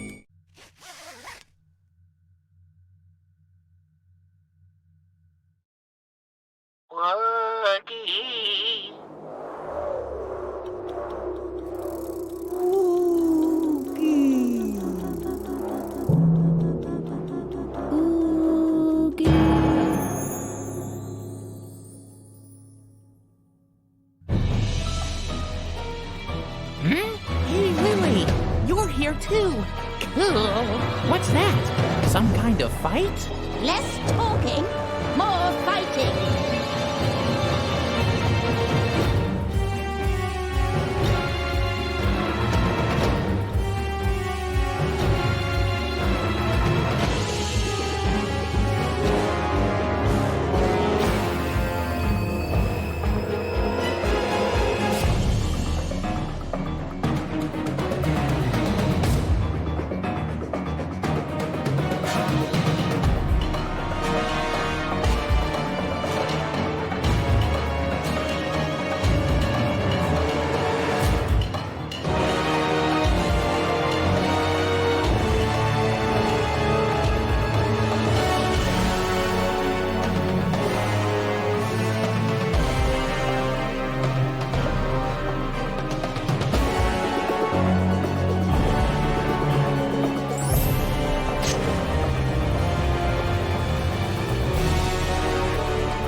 was unfair. Lily would have won that fight.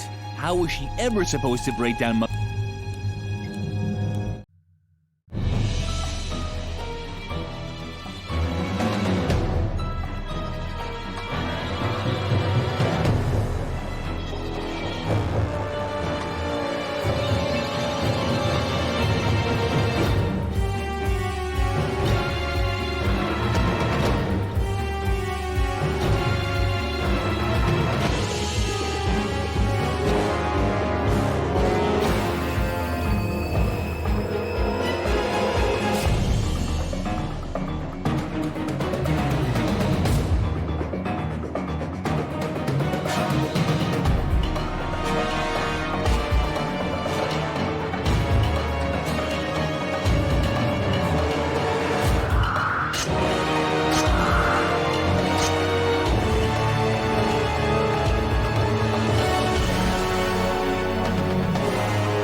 your turn.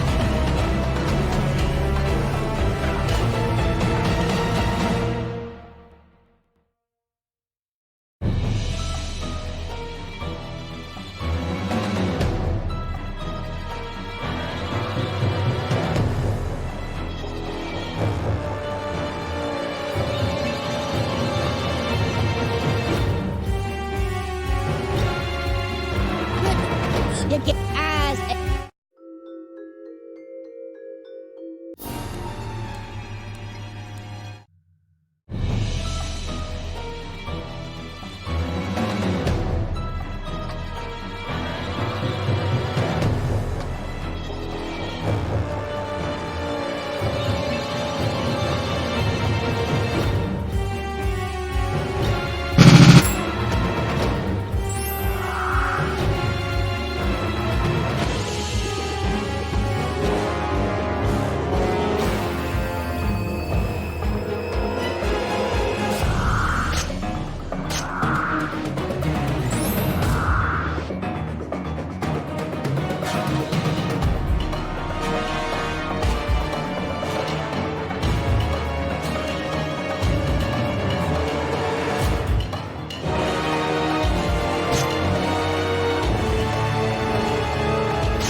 giving up as...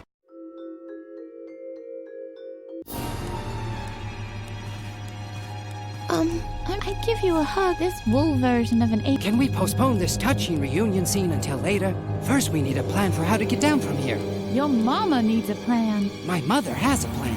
For example, to convey me a sense of reality.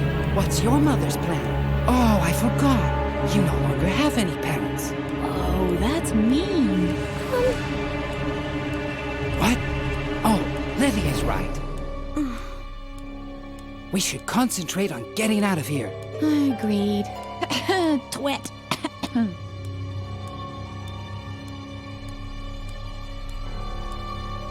The upholstery was torn. What had happened here? Only scraps were still in there now. You must not lie.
the right side, then an action from the list at the bottom left.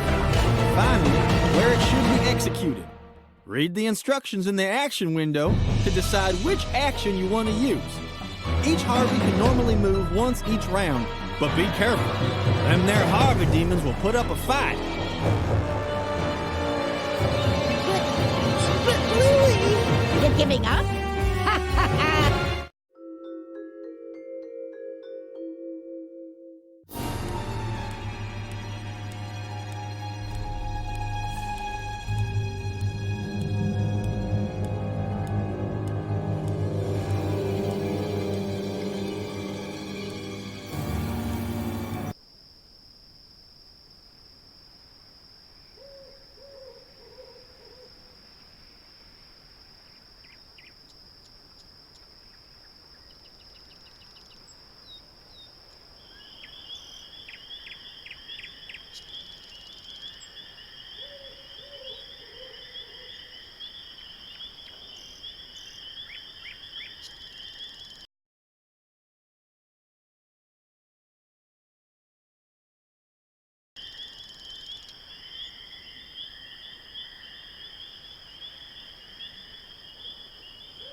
giving up?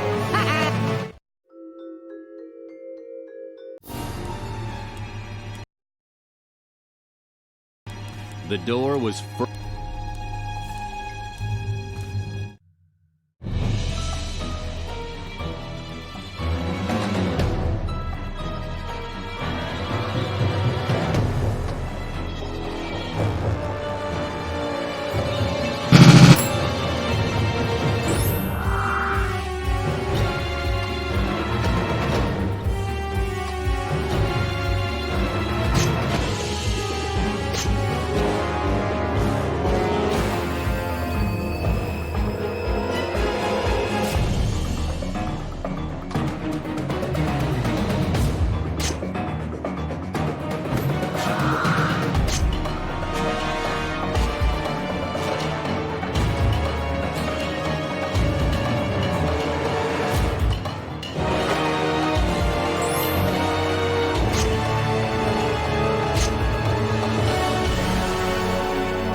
whatever she wants.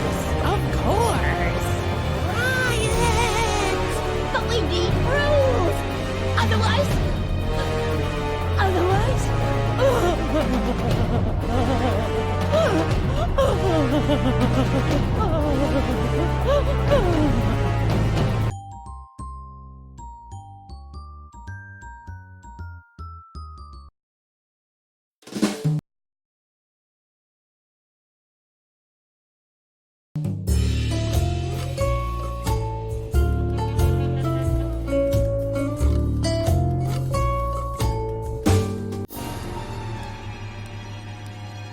Mother Superior's behavioral blocks had been removed. Had Lily made a mistake? Was Mother Superior once again as strict and vindictive as before? But even as Lily thought about such things, Mother Superior started weeping uncontrollably. Thank you, Lily. I'd completely forgotten what it's like to be a child. All the unfair rules. All the restrictions. Oh, Lily, what have I done to you all? Bravo, Lily. Now we have her where we want her. Take the knife from her so you can finally cut us loose.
What have I done? Mother Superior was unresponsive. How could Lily take the knife from her while she was crying so hard?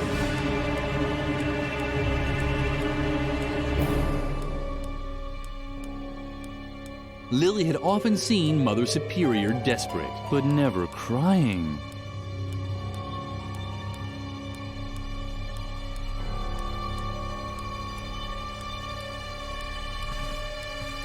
The knife, Lily.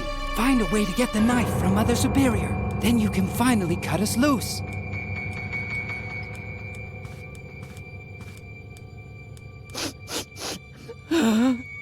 Oh, isn't that cute? Do you think I could hold it? But Lily, what are you up to? Do you really want to give me to Mother Superior? I mean, she could do with a bit of pizzazz in her life, from the looks of it. But I thought the two of us are friends. We could try so many things.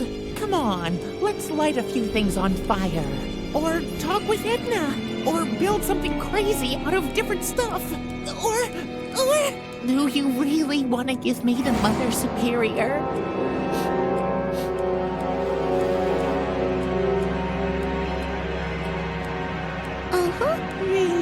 Really?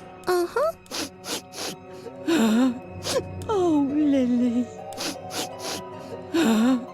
How can I ever make this up to you? I'm sure you want something to make up for it, don't you?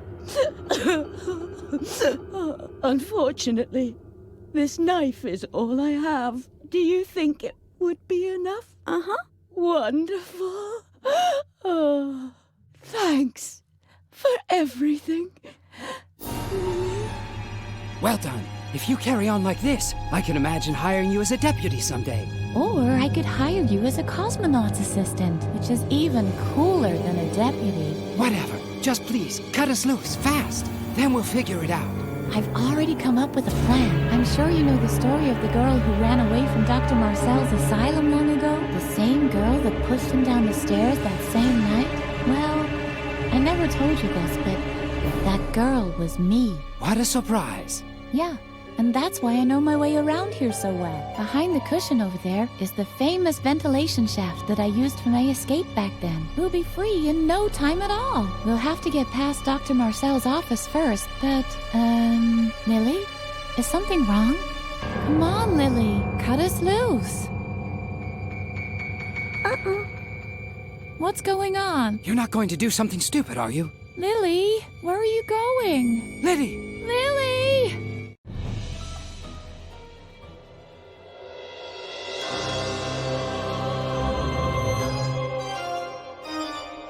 Are you sure that's what you want to do?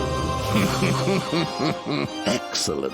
I knew right away that you're dangerous. The other children, those were accidents. But now, you're here with a sharp knife, ready to kill a helpless old man. You might feel well, but the truth is, you're sick. Very sick. You need my help. You don't believe me, do you? You think you're doing all this for Edna's sake? Oh, Lily, there's something you should know about your friend. She doesn't exist. There was a girl called Edna once. You probably once heard about her, but the girl that you know is nothing more than a figment of your imagination, an attempt to escape your friendless life at the convent. You think I'm lying, right? Because there's someone else who can also see Edna. Let me guess. A priest, perhaps? No. A policeman, right? The manifestation of a higher authority. When you thought that Edna was in danger, your subconscious invented him, too, to legitimize defying Mother Superior's rules and helping your friend. Just ask her yourself. They're here. They're a part of you, Lily. Oh, Lily. I'm sorry. The doctor's right, Lily. You're just imagining us. Now put the knife away. The game is over. Wonderful. Finally, you see the truth. All the reasons that brought you here in the middle of the night, armed with a knife. None of them were real. Now put the knife on the desk. I'll hypnotize you immediately. Only my therapy can heal you. Unfortunately, he's right, Lily. Don't do it. Put the knife away, Lily. Be a good girl and do what you're told. Lily was close to tears. She'd only just learned not to always do what she's told. And now it was supposed to be all wrong? While the others were talking to her, another voice kept getting louder. A voice that told her, "Continue. Continue." Don't do it. Don't do it. Don't do it. Put the knife away. Do what you're told.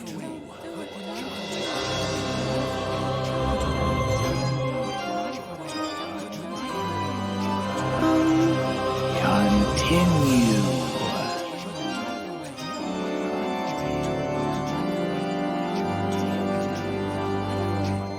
Don't do it. Don't do it. Don't do it. Put the knife away. Do what you're told.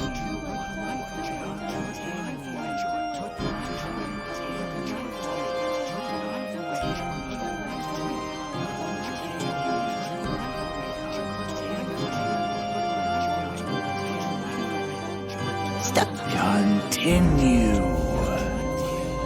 Don't do it. Don't do it. Don't do it.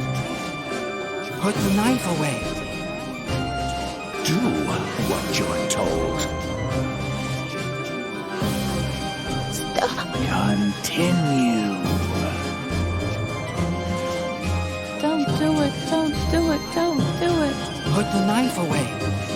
Do what you're told. Very good, Lily. Let him have it. That goes for everyone! You've just been bossing me around this whole time! Lily,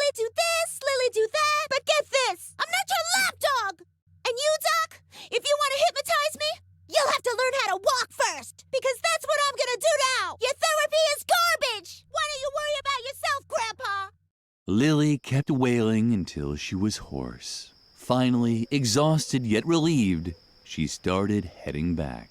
For the first time in her life, she was doing what she herself thought was right. Maybe this wasn't the happy end you were expecting, but the moral of the story... And you shut up too! There's no moral here! Got it? The end!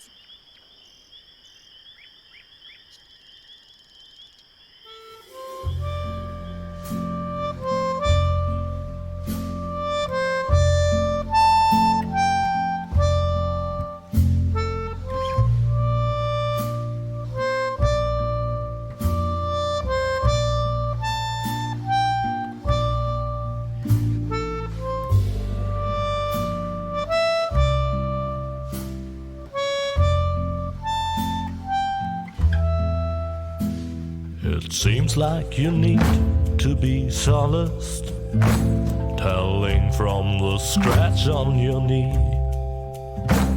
You fell and got hurt in the process, and now you come crying to me. I catered for these circumstances, and hands carry needle and stitch in my pants. Don't worry, my dear, there is nothing to fear. Just a stitch and a sew, soon it's almost as new. And the cut will adhere after all. You have to admit it is not as severe.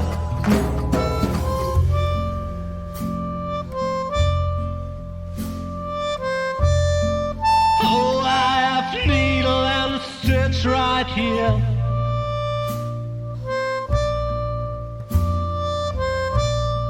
Take care or you'll end up scarred, my dear. I can't stand to watch children bleed. Well, don't give me that kind of look now. Just keep going on, soon you will see how everything will end well, though it still may depend on your skill. I catered for these circumstances, and hands carry needle and stitch in my pants. But yet needle and thread can bear dangers instead. If you're clumsy and plump and all fingers and thumbs, it might just turn out bad, especially when it comes to delicate operations like that.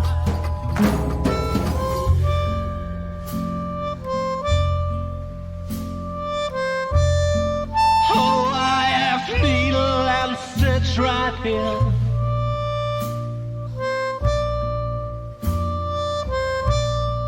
Take care or you'll end up scarred, my dear.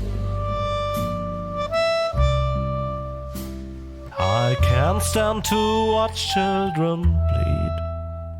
I guess I should revise my statement. The wound is not going to heal. Forget about all that I said and work harder on your stitching skill. I catered for these circumstances, and hands carry needle and stitch in my pants. Now you pay the bill for your lack of skill, and please do stop crying and mourning and sighing. Don't weep like a whelp that is painfully dying. I merely was trying to help.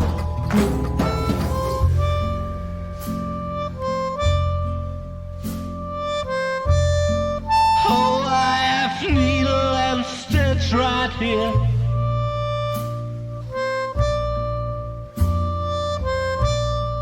Take care or you'll end up scarred, my dear. I can't stand to watch children bleed.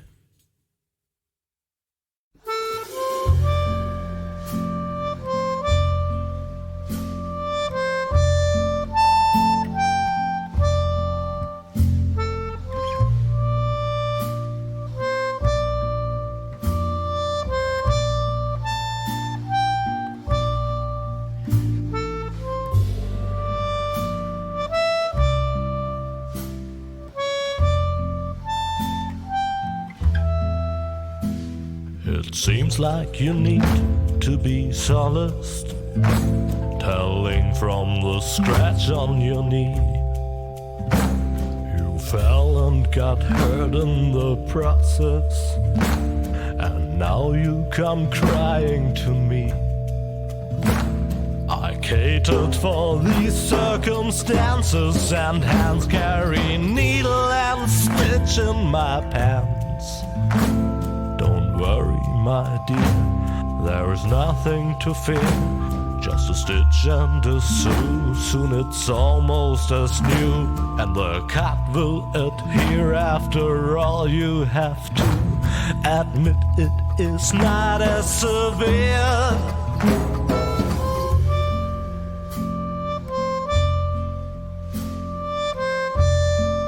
Oh, I have needle and stitch right here.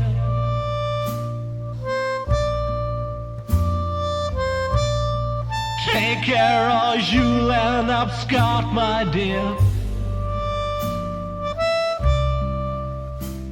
I can't stand to watch children bleed. Well, don't give me that kind of look now. Just keep going on, soon you will see how everything will end well, though it still may depend on your skill.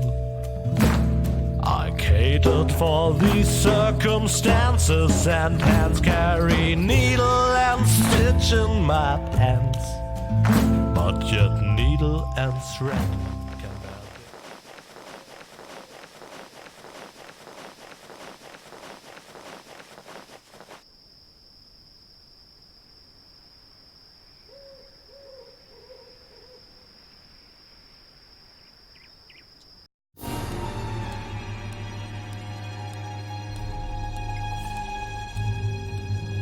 Oh, But we can or do.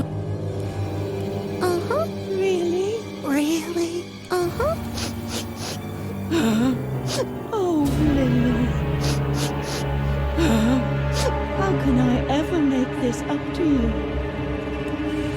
I'm sure you want something to make up for it. Uh-huh. Well done. If you carry on like this, I can imagine hiring you as a deputy someday. Or I could hire you. What then? I'm this. What? Yeah, come cut. Uh-uh. What's going on? You're not going to do something stupid, are you? Lily, where are you going? Lily! Lily!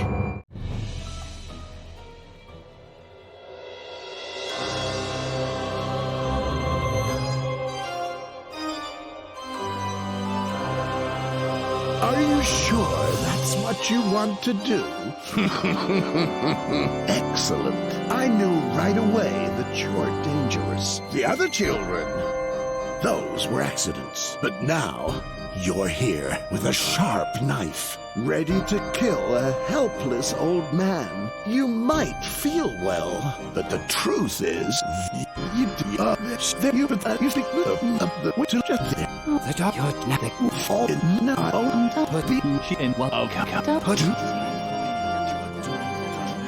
The others were right. Lily was apparently sick. She wasn't capable of deciding what was right or wrong. So she set the knife aside and began her therapy. Dr. Marcel had won. Maybe this wasn't the happy end you were expecting, but the moral of the story is you must always do what you're told. Always. Without exception. The end.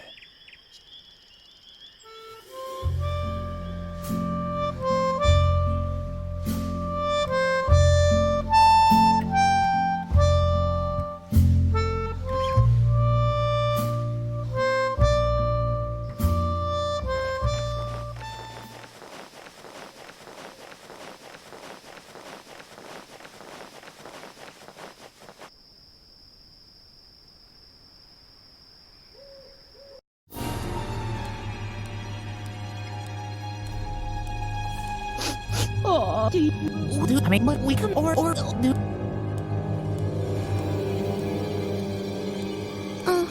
How can I ever make this up to you? I'm sure you want something to make up for it, don't you? Unfortunately, this knife is... Well done. If you... What? I'm this... What? What's going on?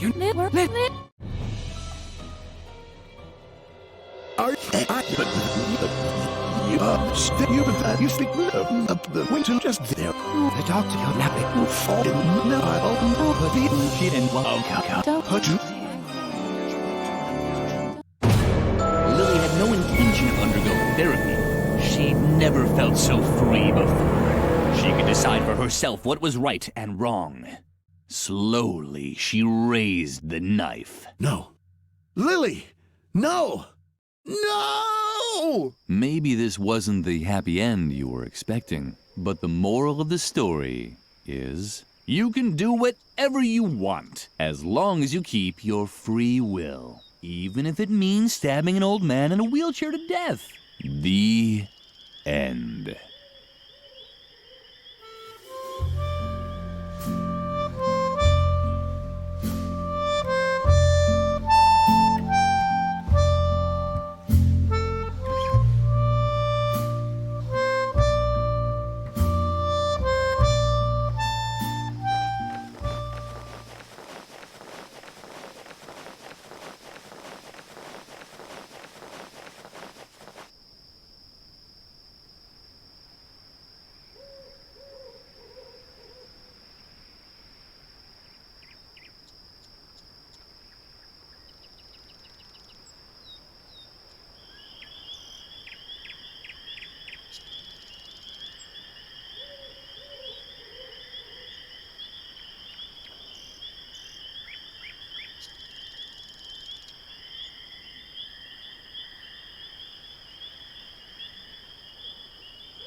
If you...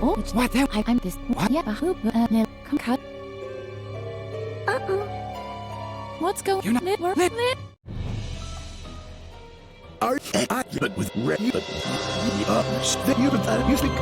up the winter just there. The doctor, you're napping. Fall in she didn't love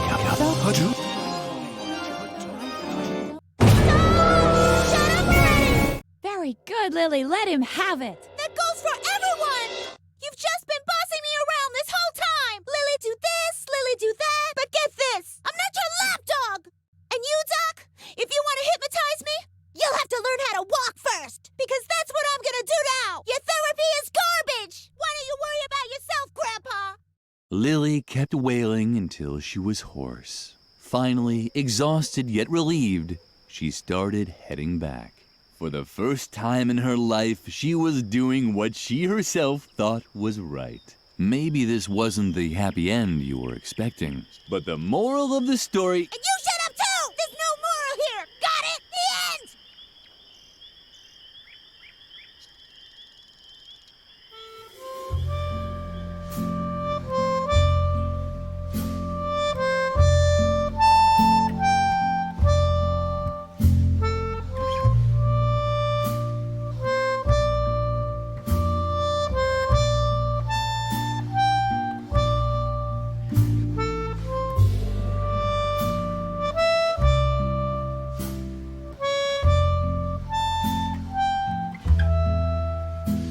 It seems like you need to be solaced, telling from the scratch on your knee.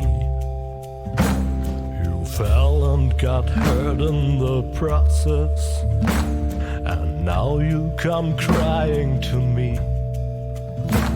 I catered for these circumstances, and hands carry needle and stitch in my pants. my dear, there is nothing to fear. Just a stitch and a sew, soon it's almost as new. And the cat will adhere after all. You have to admit it is not as severe.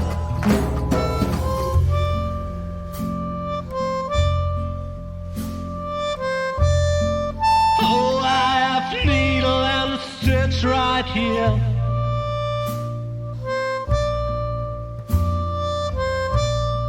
Take care or you'll end up scarred, my dear. I can't stand to watch children bleed. Well, don't give me that kind of look now. Just keep going on, soon you will see how everything will end well, though it still may depend on your skill. I catered for these circumstances, and hands carry needle and stitch in my pants. But yet needle and thread can bear dangers instead. If you're clumsy and plump and all fingers and thumbs, it might just turn out bad, especially when it comes to delicate operations like that.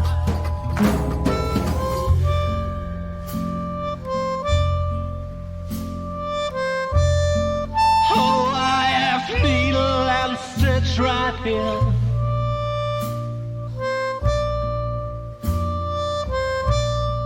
Take care or you'll end up scarred, my dear. I can't stand to watch children bleed. I guess I should revise my statement. The wound is not going to heal. Forget about all that I said and work harder on your stitching skill. I catered for these circumstances, and hands carry needle and stitch in my pants. Now you pay the bill for your lack of skill, and please do stop crying and mourning and sighing. Don't weep like a whelp that is painfully dying. I merely was trying to help.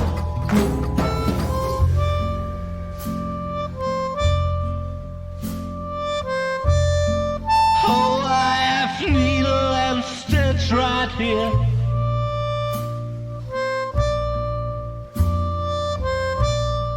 Take care or you'll end up scarred, my dear. I can't stand to watch children bleed.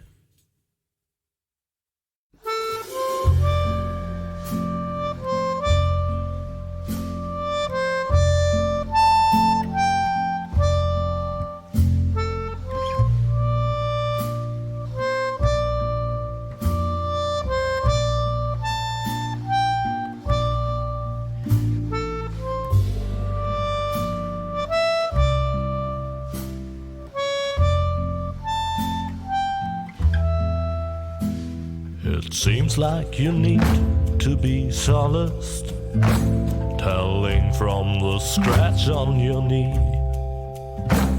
You fell and got hurt in the process, and now you come crying to me. I catered for these circumstances, and hands carry needle and stitch in my pants.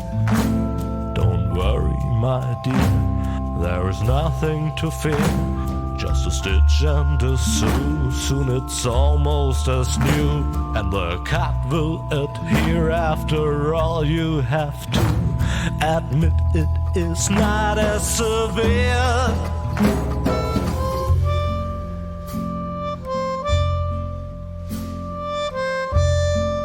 Oh, I have needle and stitch right here.